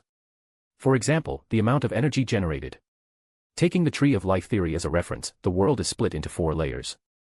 Asaya, world of action, is the material realm where you guys are in the lowest layer, so the world's will actions are starting from this place, yet it can generate enough energy to impact the higher realms. Wait, maybe the energy generated isn't a regular one, maybe it has some different rules and laws that allow this. I also believe that Tree of Life theory isn't enough to explain the world's will and outer gods, so let's theoretically assume that there's a 5th realm, a realm beyond Atziluth, world of emanation, where the light of the Ein Sof radiates and is still united with its source. Just how could this world's will do this? If this theory is correct, even if I think there's still a lot of data missing, this act is breaking all the rules and laws. No, maybe this theoretical 5th realm has its own rules and laws that allows, ****, I think I went a little overboard. Big Sister Lion, I think I'll take a step back from here. Bree. NEET Princess. A little. Advocate of gender equality, I see. I understood everything. Who I'm kidding, I need a break. A hero for fun is offline. Advocate of gender equality, he gave up. His mind must have been overloaded. NEET Princess, we lost a brave soldier. The strongest man in the world, nods. Bree, I still can't get over the fact that you actually used Newton's 3rd law to explain destiny. Annihilation Maker, admin * shrugs * well, I did what I had to do, everything else is up to you now. But I'm also curious about this phenomenon, so let me give you something. Bree, what do you mean? Advocate of gender equality, I smell a large amount of trouble and headache is coming. Annihilation Maker, admin, has uploaded, I swear this is not a satanic ritual, file. A/N, check the end of the chapter. Advocate of gender equality, I knew it. Looking at the file name, Kazuma instantly knew that his fears became true, but like everyone else, he also clicked on the file. There's a saying that the curiosity killed the cat, however, the cat didn't die in this situation, it just walked casually while Kazuma felt his mind almost stop functioning when he saw the complex magic circle and the explanation. Big Sister Lion is offline. Advocate of gender equality, come back here you coward. Come back here you coward. Screaming the same thing he typed, Kazuma looked at Leon closing the chat room and leaving to catch a breather. Advocate of gender equality, what did the poor pigeons do to you? Annihilation Maker, admin well, this is it for today, if you have a question ask it. NEET Princess, what is this for? And are you sure this is not satanic? Annihilation Maker, admin think of it as a failsafe and also as a thing I'm interested in. Can my spiritual vision reach another world? NEET Princess, let me be more specific, what is this exactly? Annihilation Maker, admin the simplified version of the Grand Magic Angel Fall toned with the Holy Grail summoning ritual. NEET Princess, wait. Toru and Type Moon. Does this thing exist? Annihilation Maker, admin of course, it exists. I just made it, something like that is simple for me, so don't worry. NEET Princess, * press X to doubt.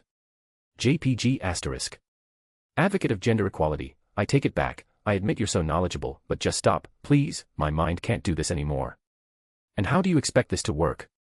We don't have a magician who can understand this. Or are you planning to teach because I feel I'll really lose brain cells? Annihilation Maker, admin you want me to teach you magic? Well, I suppose I can teach you everything except angelic techniques, but not now, you can in the meantime check those books that I uploaded. Although the magic of DXD isn't that advanced, it's very good as a starter. NEET Princess, I'm with him. Don't forget that this world doesn't have idle theory for the magic to work, neither it has the legends and myth in the regular worlds. Annihilation Maker, admin I'll take care of that, if my spiritual vision reaches the ritual, my personal reality can take care of the other problems. Also, there's that parallel world, which Kazuma came from. Trust me, did my actions ever affect something negatively? NEET Princess, * DXD's Asgard torn to pieces while an angel raging like a calamity *. Annihilation Maker, admin accept that. NEET Princess, Venus close to Earth's orbit. Annihilation Maker, admin you get the point. Advocate of gender equality, why don't you just buy a transmutation ticket? Annihilation Maker, admin we have no evidence that the worlds will not ban me, so this is safer and it's also an experiment. Advocate of gender equality, do I look like a lab rat for you? Hold on, I feel this is fishy. NEET Princess, me too. Don't tell me you don't even have the points to buy a ticket. Annihilation Maker, admin so, today lesson is finished, take care and direct message me if something bad happen. Annihilation Maker, admin, is offline. Advocate of gender equality, coward. NEET Princess, ha ha ha ha. Looking at Kaguya and Kazuma, who seemed to achieve something and became proud, Misaka couldn't help but sigh while Whitebeard already quit the chat. These things are not for an old man like him. Now, what they are supposed to do with this Lich Crystal? Bastards, why did they get smarter just for this? Leo closed the chat directly while clicking his tongue. For some reason, he felt these guys became dumber, especially Kaguya, who should be an immortal with a lot of experience in life. Yet, they only recovered in the dumbest moment. However, this somehow gave me peace of mind. Not all the world's wills are that supportive to this chat room, huh? Leo closed his eyes as he sighed silently. To be honest, if this was true, then Leo will feel more of a peace of mind. Nothing is absolute, nothing can only have a good side.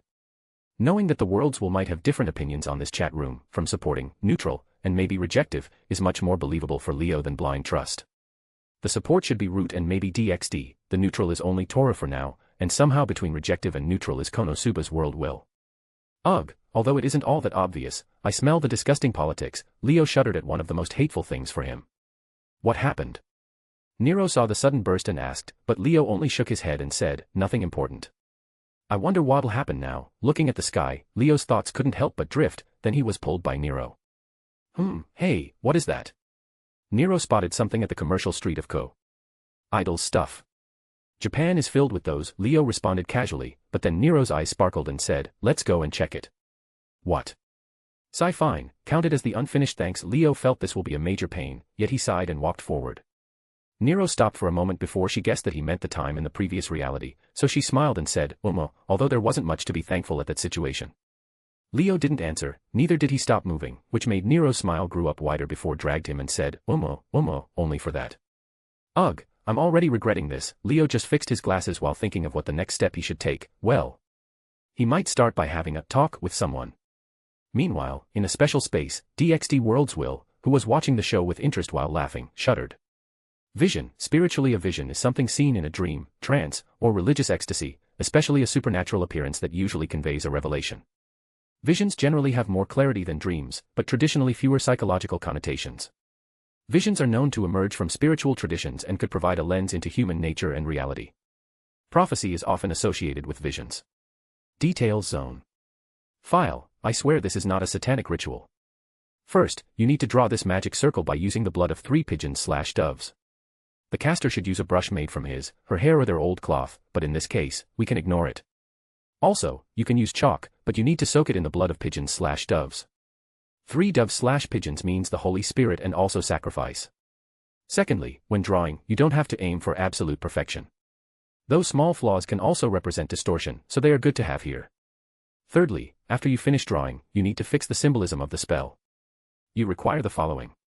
Lotus wand is the angel staff, it represents ether element, putting that on the higher position in Kabbalah. Ether is the element of gods, which is the element that links the 4 elements. The dagger, the colors need to be red, represents the element of fire. Fire is the symbol of power, yet wisdom. This spell is you asking for assistance from the higher beings, so fire is the best medium. Put it on the color of red, Gavura, in Kabbalah. Lastly, the disc, the color needs to be green, represents the earth element and it also means humans, who are made of clay. This represents the destination of the spell and it links with the caster because you're lowering the higher spirituality into the mortal realm. It is required to be put in Makath, which is the position of humans in Kabbalah. The ether that represents the higher divinity will fall down from the highest position, then it'll be converted into fire element, which symbolizes giving wisdom and power to mortals, then the earth will refer to the destination, which means the caster and receiver of power.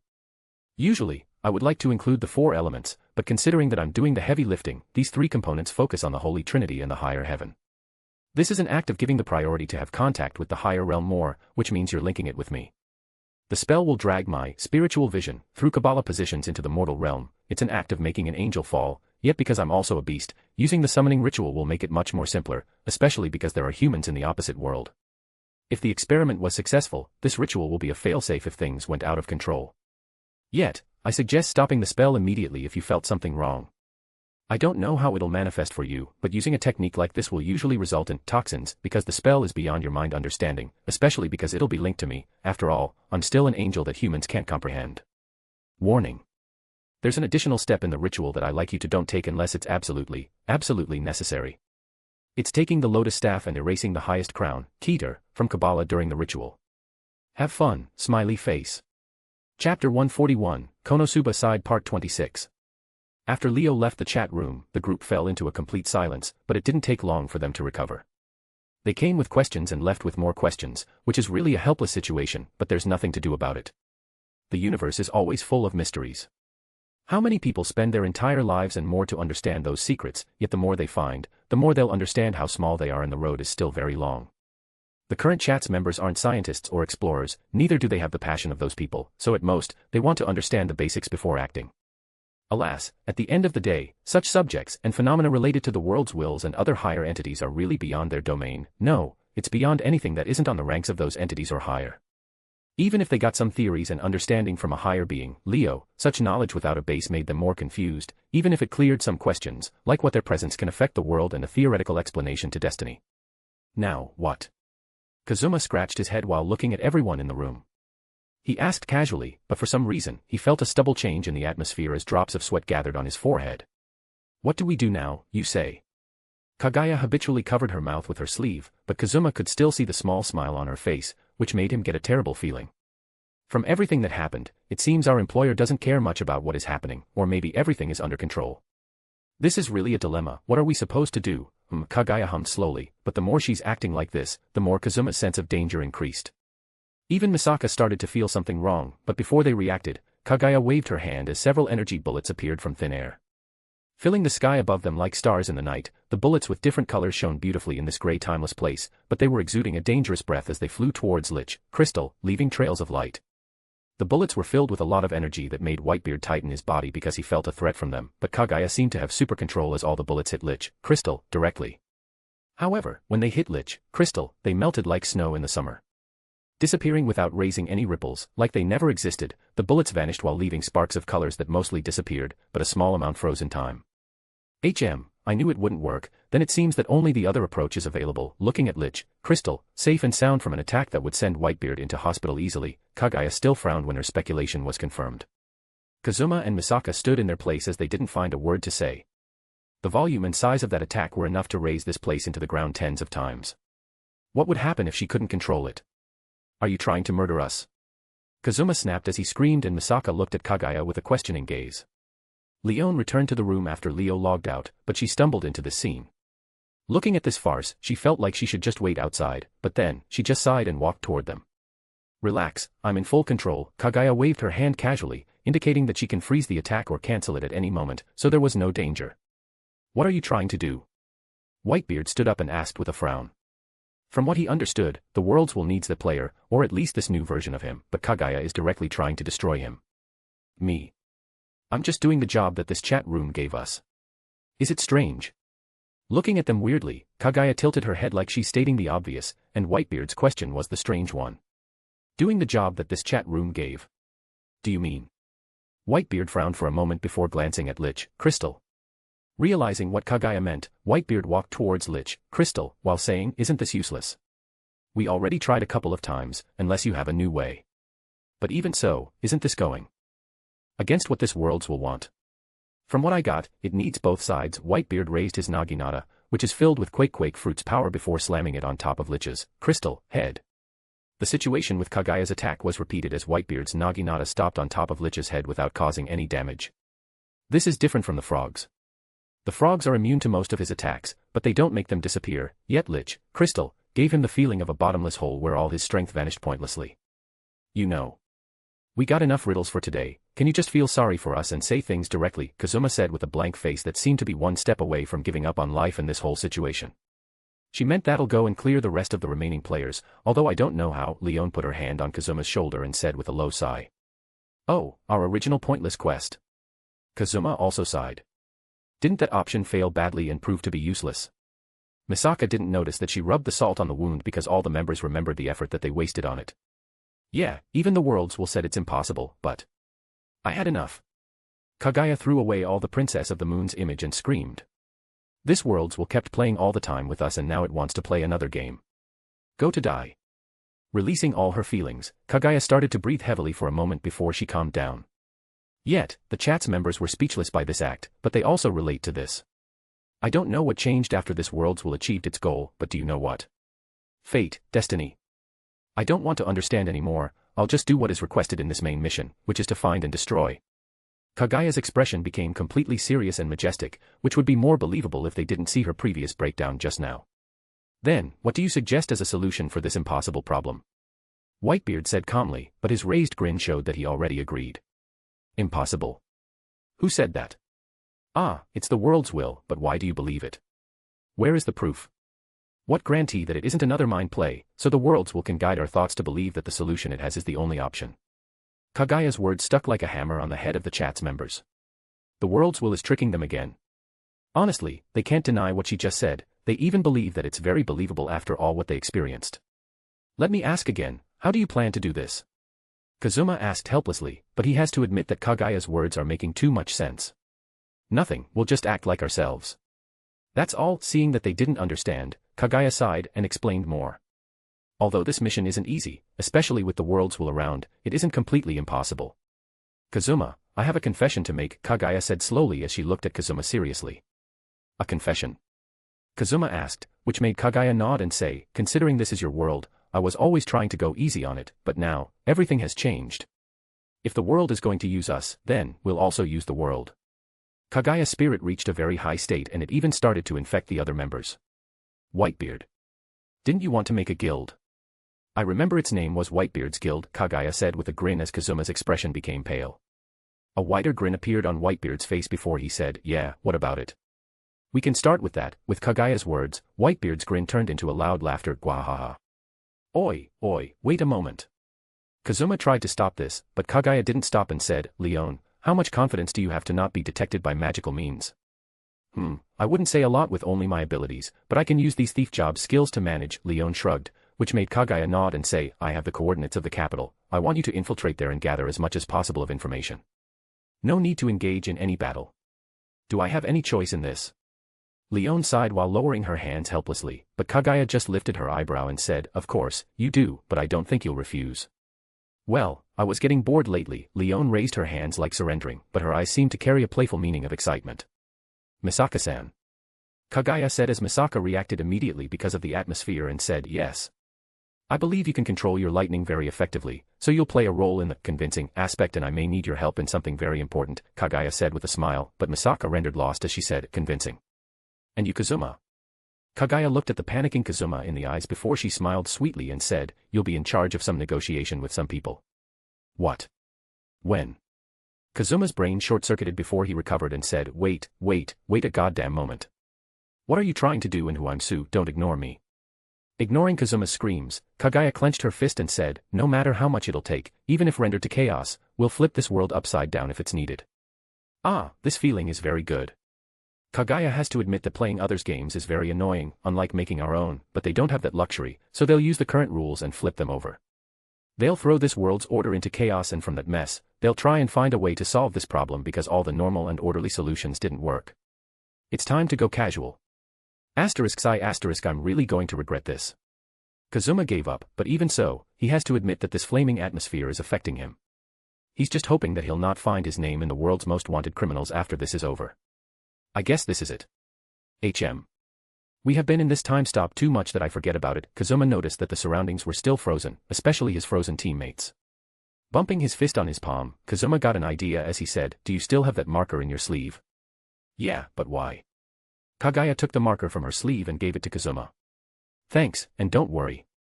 It'll not take long, Kazuma said with a smile before opening the marker and moving towards his party. After a while, in the blank expression of the chat's members, Kazuma closed the marker and gave it back to Kagaya before he said, now, I feel better, yup, much better. Aqua, Megumin, and Darkness all had weird scribbles on their faces and circles around their eyes, which was particularly funny. So, what about this? Ignoring the judging eyes of everyone, Kazuma raised his own chat screen and pointed to the file that Leo left. Don't mention that thing. Just by looking at it, you can feel the huge amount of gunpowder ready to blow up in our faces. This is a very dangerous act, Kagaya said solemnly like she really doesn't want to risk it. However, Kazuma stared at her blankly and said, so, you're going to do it. Of course, I'm going to do it. Kagaya said instantly and without a shred of hesitation. She already had enough with this world, and she doesn't care if the nuclear bomb of Toru and Type Moon affect it. Then, we'll also do the last st-. Kazuma didn't finish his words before Kagaya raised her hand to stop him and said with a monotone voice, you know, we're not stupid. Yeah, I figured as much, Kazuma also nodded blankly before closing the chat. But for we also need this step to maximize the use of this world, and it also has a relation with the person who you're going to negotiate with, Kagaya said with a smile, but her words raised a lot of questions. I didn't want to ask this at first, but who is this person? Leon asked what was on Kazuma's mind, but Kagaya kept her smile and said, let's say, dragons have their strict hierarchy, and the demons are not much different. With that being said, Kagaya removed her power and the world returned to normal. Dullahan, and Kazuma's party, who recovered, felt strange because the positions of chat's members changed instantly, especially because Whitebeard is next to Lich Crystal. And this is it, let's go back everyone, Kagaya clapped her hands before floating away. Ha! What do you mean? The Demon King General is right here. Aqua was the first one to react, but Kazuma grabbed her from behind and dragged her away. Wait, what are you doing, Kazuma? Let me go. Sorry, for all the inconvenience, I hope we didn't bother you, Dullahan-san. Have a nice day, Kazuma said with a smile while dragging the struggling Aqua away. No, don't worry about it, Dullahan didn't understand anything, so he answered instinctively. Much thanks. You too, stop bothering Dullahan-san and come with me. Kazuma said to his party members, which rendered them speechless. Even Darkness, who felt aroused by his screams, didn't have a word to say. Don't worry about it, Leon dragged both of them away with a smile. Let's go, we need to work quickly. I need to see some progress before that bastard, Worlds will, contact us tomorrow. Kagaya left quickly. What was my role again? Misaka said while following the group. Whitebeard seemed to be in deep thoughts about his own guild. I'm regretting this already, and you useless goddess stop biting me. Kazuma dragged the struggling Aqua by force, which got him a bite on his hand. Let me go. Aqua was struggling. What is this thing on your face? Wait, what do you mean I have them too? Megumin found the funny drawings on Darkness' face, but Darkness answered her with the same question. Looking at this scene, Dullahan stood there in silence. Not until the voices went far away, he recovered slowly and raised his head.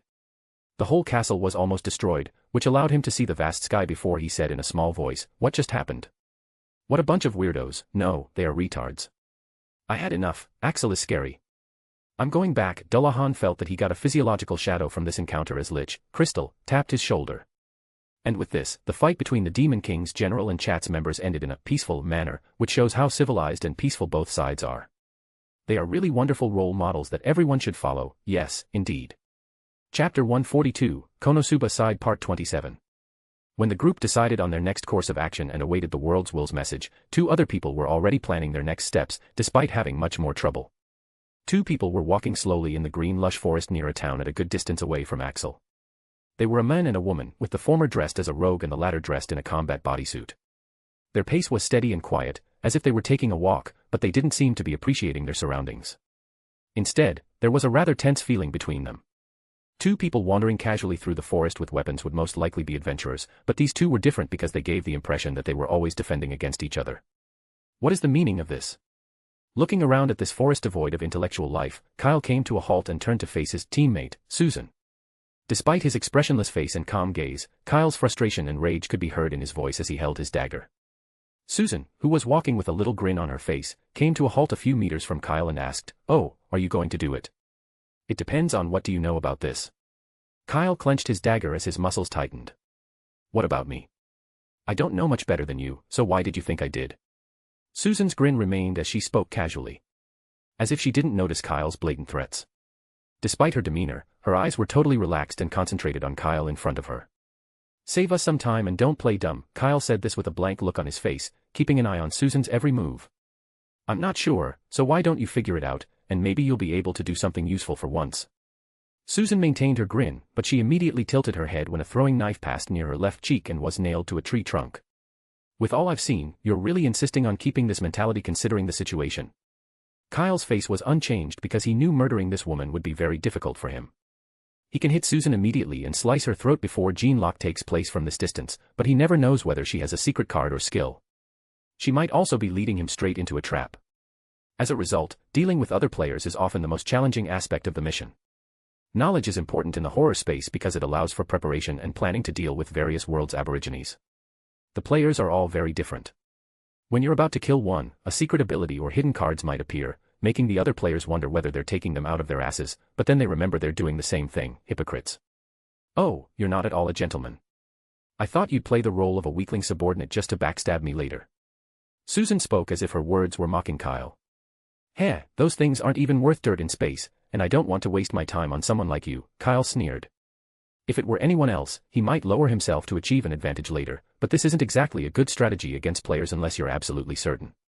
Do you think an arrogant player, behaving like a wuxia young master and full of himself, will be an easy target to fool?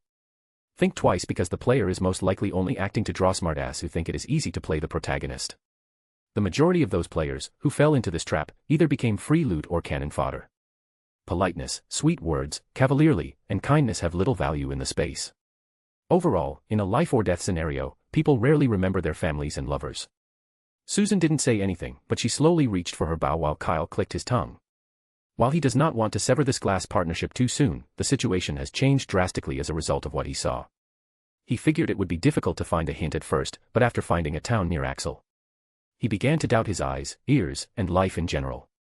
When Kyle reached the tavern, he immediately noticed a few adventurers and casually asked them if something unusual had happened in Axel. Kyle soon learned a lot of things, thanks to his social skills and the fact that the explorers were a good bunch and drunk, which they started with Rai and Dio. He cleared his ears 3 times and asked the adventurers 3 times, but neither his ears nor the adventurers were deceiving him. Kazuma, the protagonist of Konosuba, the perverted scum and gender equality preacher, has become Dio, what? Earth Dragon and the huge Whitebeard, the explosion magic apocalypse, the cursed sword, and so forth. Kyle's surprise didn't diminish the adventurous spirits, particularly because his expression was amusing. So, they talked about everything interesting before Kyle's mind short-circuited while leaving the tavern. Dear Horror Space, our lovely emotionless monstrosity, are you fucking sure this is Konosuba world? Kyle asked himself this question several times, but then he calmed down and began to think. Let's not get into how Kazuma got the name Dio and shout WRYYY, so what about Whitebeard? Isn't that guy obviously from another world? Could there be a player behind this? Some players may pay a high price to hire an aborigine as a minion, but Whitebeard? How could anyone turn him into a slave?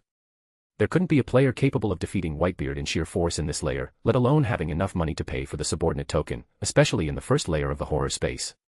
Kyle's head hurt as he thought further, but his mind was soon drawn away by his teammate. Susan had heard similar information. She seemed shocked by the facts, but unlike Kyle, she appears to be more accepting of the change. Kyle couldn't put it into words, but he felt like she was taking this circumstance for granted, as though she anticipated a similar situation to occur and was just shocked by Whitebeard's identity. I'm not sure whether you're faking it or not, however I can't afford to lose any more time. Kyle took a step back as he observed the woman in front of him, and Susan did the same. Susan may be faking it and knows nothing at all, but she's using this technique to entice him with false information. Even if she is aware of anything, there is no assurance that she did not use blatant clues to manipulate him. This is a tough scenario that didn't leave Kyle with several opportunities other than confronting her and hoping for the best. The mission timer is going to end in a few days, and if they don't complete it, all their progress will be lost, which is something no player wants to see. After all, the challenge of each mission will rise with each mission passed. Not making any progress in a mission will almost always result in death, especially for a new player.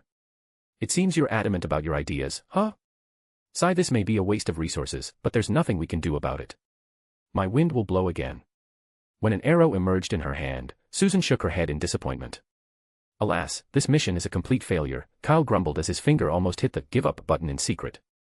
While Kyle had some questions about why Susan went through all the trouble of forming a team if she didn't want something from him, he couldn't afford to remain in this odd mission any longer. When his finger fell on the button, Kyle's eyes widened when he saw it, a faint grin on Susan's lips.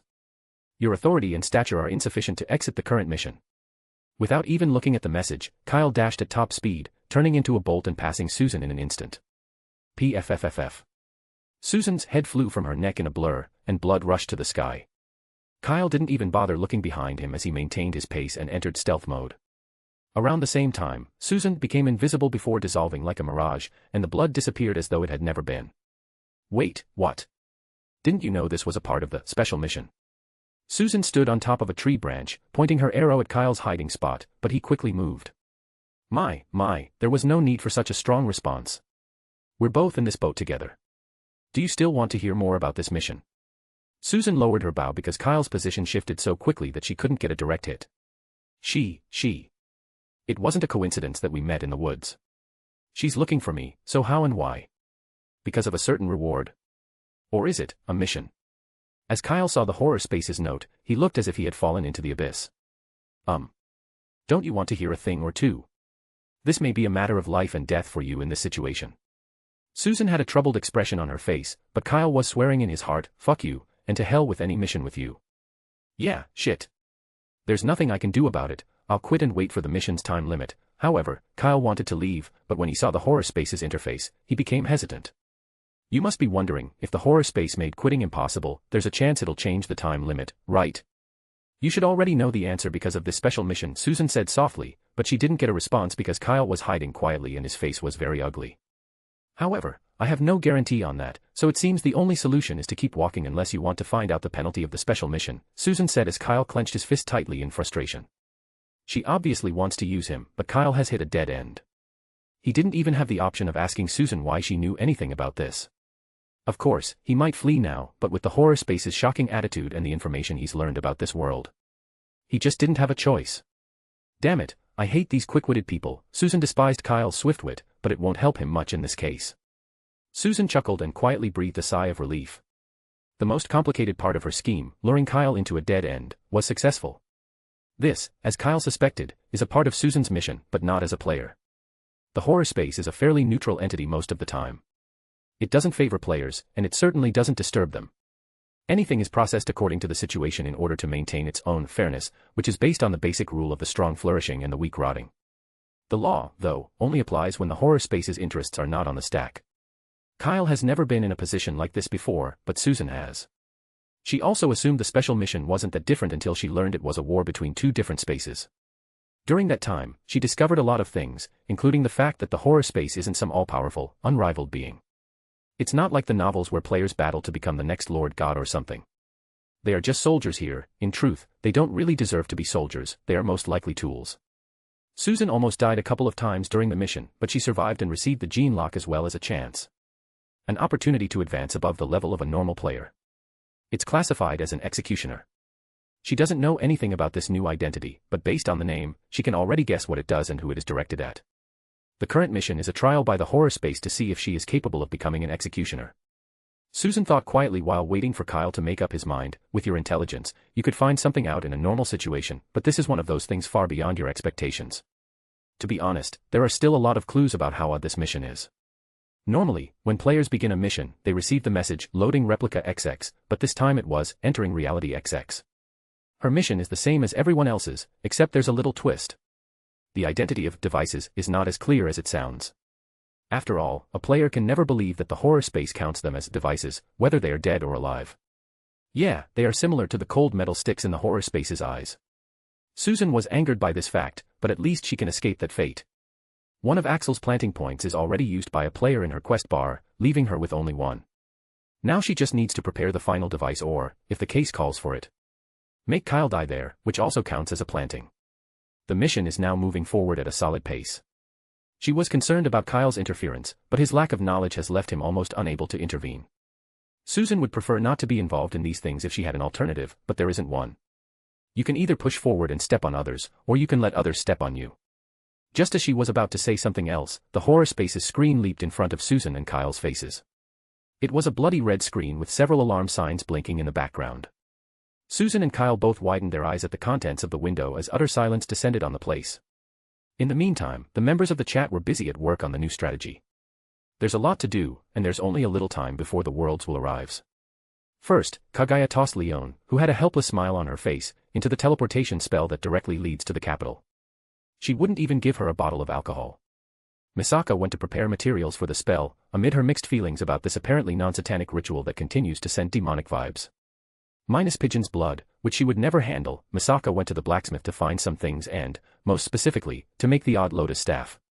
Kazuma followed her because he was the one who had to obtain the blood from the pigeons. Misaka took a few steps away from him because he seemed to be looking forward to killing those damn pigeons. Whitebeard continued to consider how to form his guild. According to his understanding, he cannot immediately turn the guild's members into a family, particularly because the chat's members need a large amount of manpower to assist them in this task. Whitebeard thought for some time on Kaguya's suggestion of giving them a reason to participate before agreeing to give Navy 6 an exclusive skill for those who join. He'll propose his own path to power, much as the guild does with adventurers cards, but only after he checks the new recruits with his own eyes. Kaguya was preoccupied with identifying specific locations and overseeing various aspects of the spell's execution. After she completes this, she will go search for certain people all over the world, which will be a great assistance to the chat's members. Kazuma's party saw Kazuma and his friends come and go in a very busy manner as they had no clue what was going on, but only Aqua had a very bad feeling about this. However, just as everybody was getting productive for the first time in their lives, their attention was interrupted by a glowing screen that nearly hit their faces. Annihilation Maker, admin, has started a stream. Do you wish to join? This nearly gave me a heart attack, Kazuma said, placing his hand on his chest. He'll never get used to the screen in front of his face and vision, even now. Because of this damn jump scare, he nearly shot someone instead of the pigeon. Despite his irritation, Kazuma was curious as to why this demon, Leo, wanted to open the stream. Maybe something interesting happened in his world, but they are too busy to care, so Kazuma decided to check briefly before departing. As he decided to enter the stream, the other members had the same thoughts as Kazuma. What awaited them, however, was an orange screen with no other image. What exactly is this? Kazuma stepped closer to the screen, expecting to see more, but it was just an orange screen. Is he playing a prank on us? Kazuma thought it was the most possible reason, but then he felt the image moved. Ga. The orange screen morphed into an orange slime creature with black bead eyes that leapt onto the screen with its slimy hands raised up. Ah! Kazuma and Misaka, who were totally unprepared for this, yelled in the middle of the street.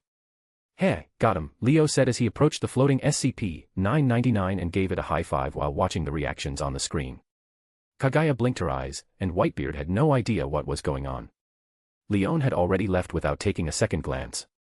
Kazuma and Misaka, on the other hand, were looking at the screen with flaming eyes.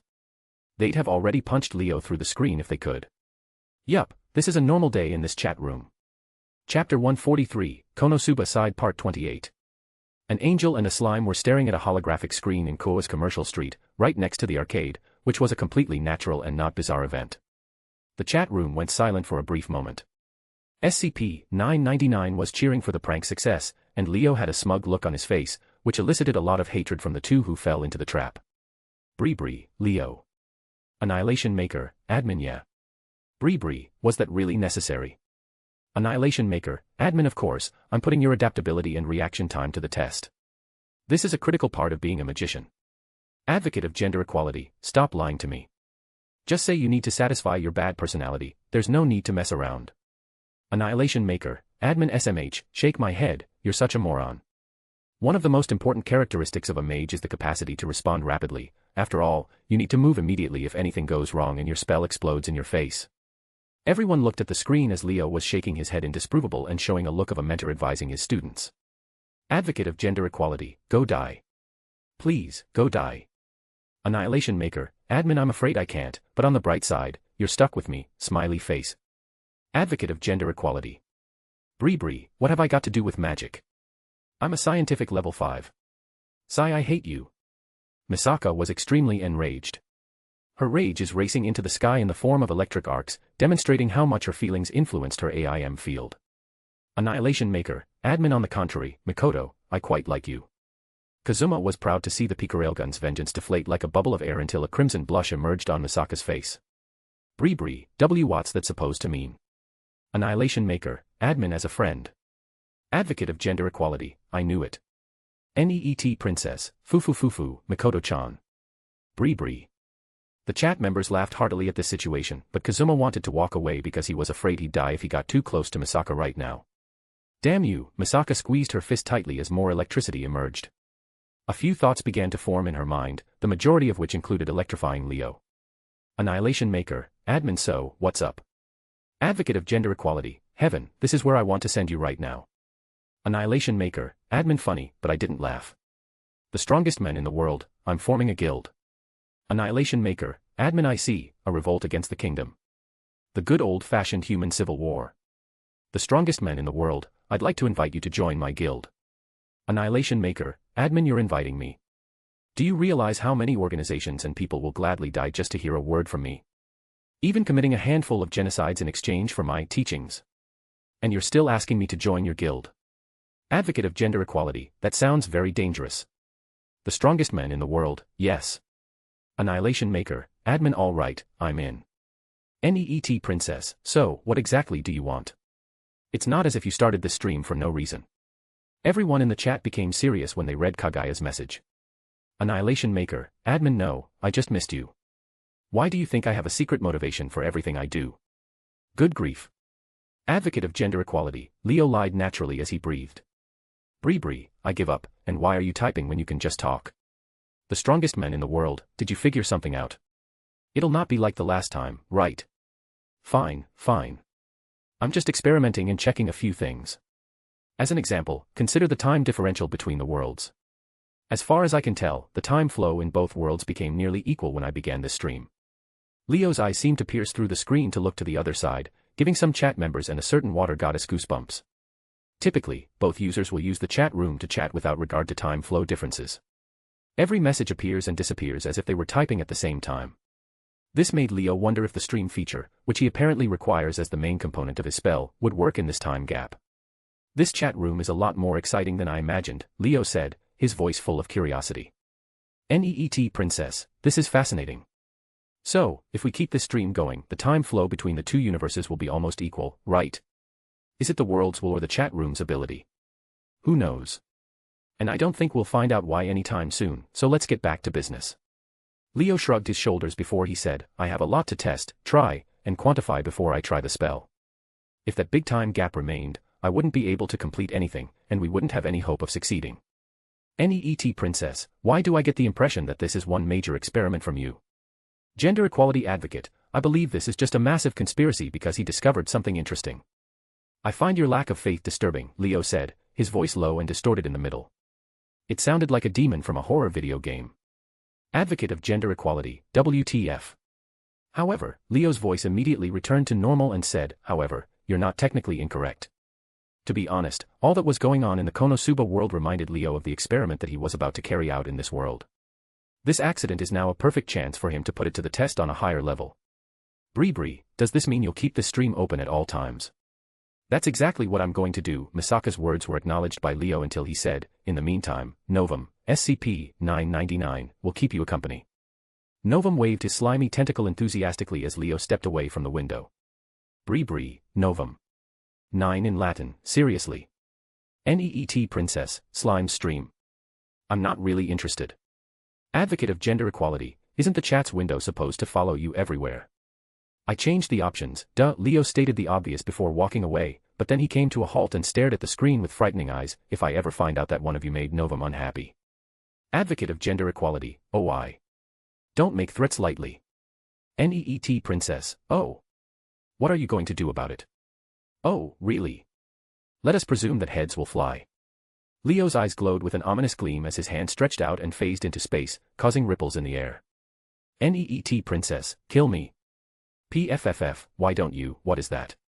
Bree, a plushie. But why it looks like. On the screen, Leo drew his hand from the subspace and took a plush. The plush was normal like every other plush, but everyone was taken aback at how much it resembled Kaguya. What the heck? Kazuma exclaimed as he gazed at the plush in Leo's hand. Advocate of gender equality, is that a Fumo? Kaguya's Fumo, oh god. Heads will fly. Leo's other hand transformed into a blade of light before he put it on the Fumo's neck. NEET princess, NOOOOOO. You monster, what are you doing to the adorable chibi me? Stop. NEET princess, no, why did you get that in the first place? What exactly is this Fumo thing? Kazuma, explain it now. Misaka was speechless as she watched Kaguya panic through the window because her plushie was being kept hostage. However, as she tilted her head, she saw something that caused her mouth to open wide. Bree, what is going on behind you? Misaka's message made everyone aware that, behind Leo and Novum, a swarm of people had collapsed like rag dolls as their mouths mumbled strange words. No, it wasn't just a few, but everyone in the vicinity fainted, creating a shocking scene. What is this? Demons whispers, that what happened? When staring at the victims around him, Leo's eyes were solemn. Even Novum shielded his head and Venom shivered because they realized the Roman Emperor was far more frightening than they had imagined. In any case, it's unimportant. I have to go and do something, I'll be right back. Kaguya's Fumo was thrown into Leo's secret subspace. Bree, what do you mean it isn't important?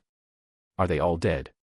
While their life and death aren't much of my concern, no, they're not dead and will be fine after a while. Leo waved goodbye before channeling his AIM field to the ground. Thud. Informing Nero via their link, Leo shot like a rocket into the sky, disappearing from the view of the chat screen, after a light jump. Advocate of gender equality, now, what? NEET princess, I'm not sure about you, but I'm reclaiming the chibi eye, no matter what. Advocate of gender equality, heh, give up. Those Fumo are expensive and given Leo's addiction, I doubt he'll give up one. Bree, facepalm. Novum examined all of the messages on the computer as if it could comprehend them before immediately waving its hands to draw everyone's attention. Advocate of gender equality, HM. What do you want? Moving his body a little, Novum produced a heart-shaped slime and waved it in front of the screen. Bree, aw, that's cute. Advocate of gender equality, no. I can't be toxic if someone is wholesome. This ain't too bad. Then, Novum kept turning into adorable shapes and cheering cheerfully, easily dispelling Kazuma and Misaka's anger. NEET princess, oh, as I expect of the wholesome slime. Do you know other tricks? Novum paused for a second after reading Kaguya's letter before resting its tentacle on its chin and thought for a moment. It didn't take long for Novum to lift its head and nod. NEET princess, then do it. Nodding once more, Novum lowered its head and began to rub its face rapidly, which gave Kazuma a bad feeling. Advocate of gender equality, hold on, didn't I see this before? Why I'm feeling déjà vu. It didn't take long for Novum to lift its head in surprise as its bead's eyes vanished and his entire face transformed into Dio's face. NEET princess, I figured. Bree, what? Advocate of gender equality, NO, not again. No. Novum was cheering once more because he honored his senior Daichu's teachings. Leo was passing a long distance in the sky of Kuo Town with a single hop. His jump was light and didn't produce much momentum, but he easily passed half the city, as if air and gravity didn't work on him. They really went out of their way to remove all the means to contact them. Frowning, Leo's pace soon slowed until he landed on top of a tall building.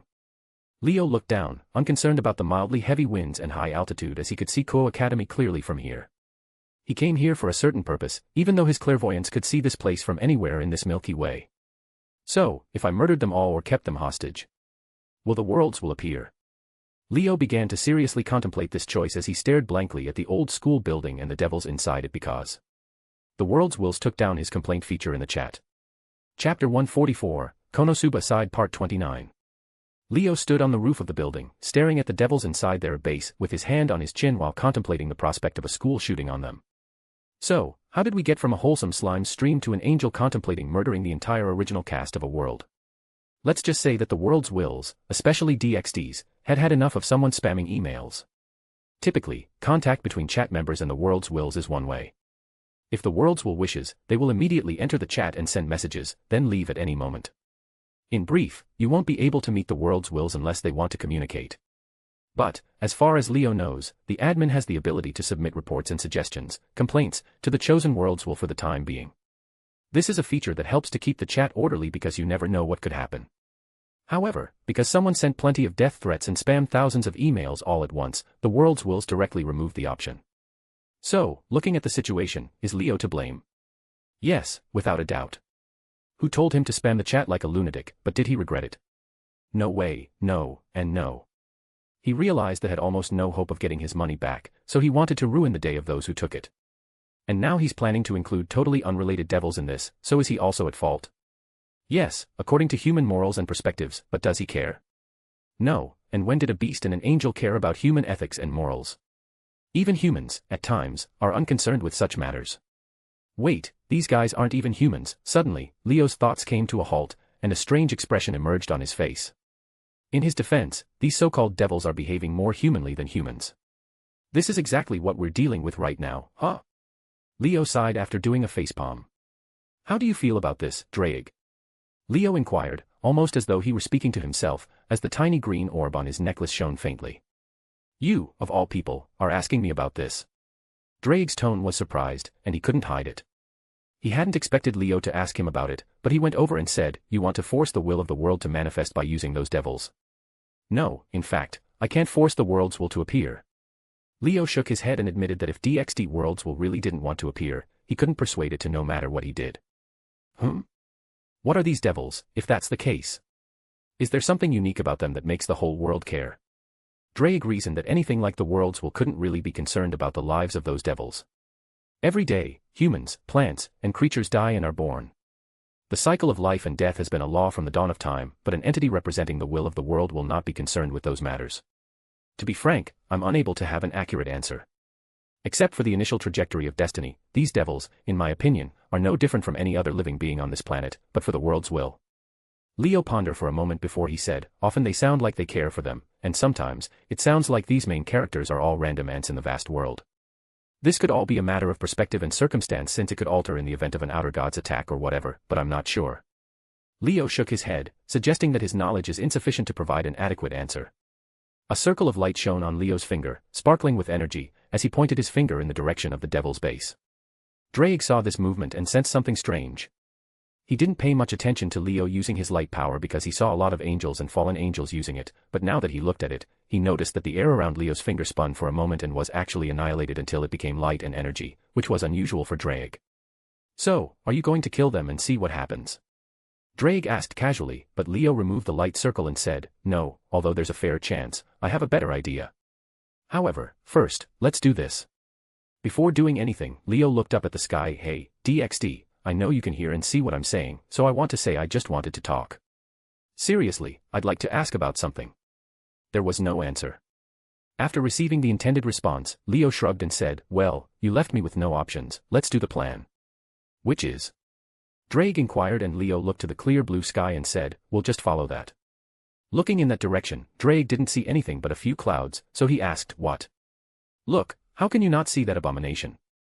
Holding the necklace, Leo pointed it in that direction as Drake felt his vision changed. His eyes instantly widened and his jaw dropped from shock. What is that?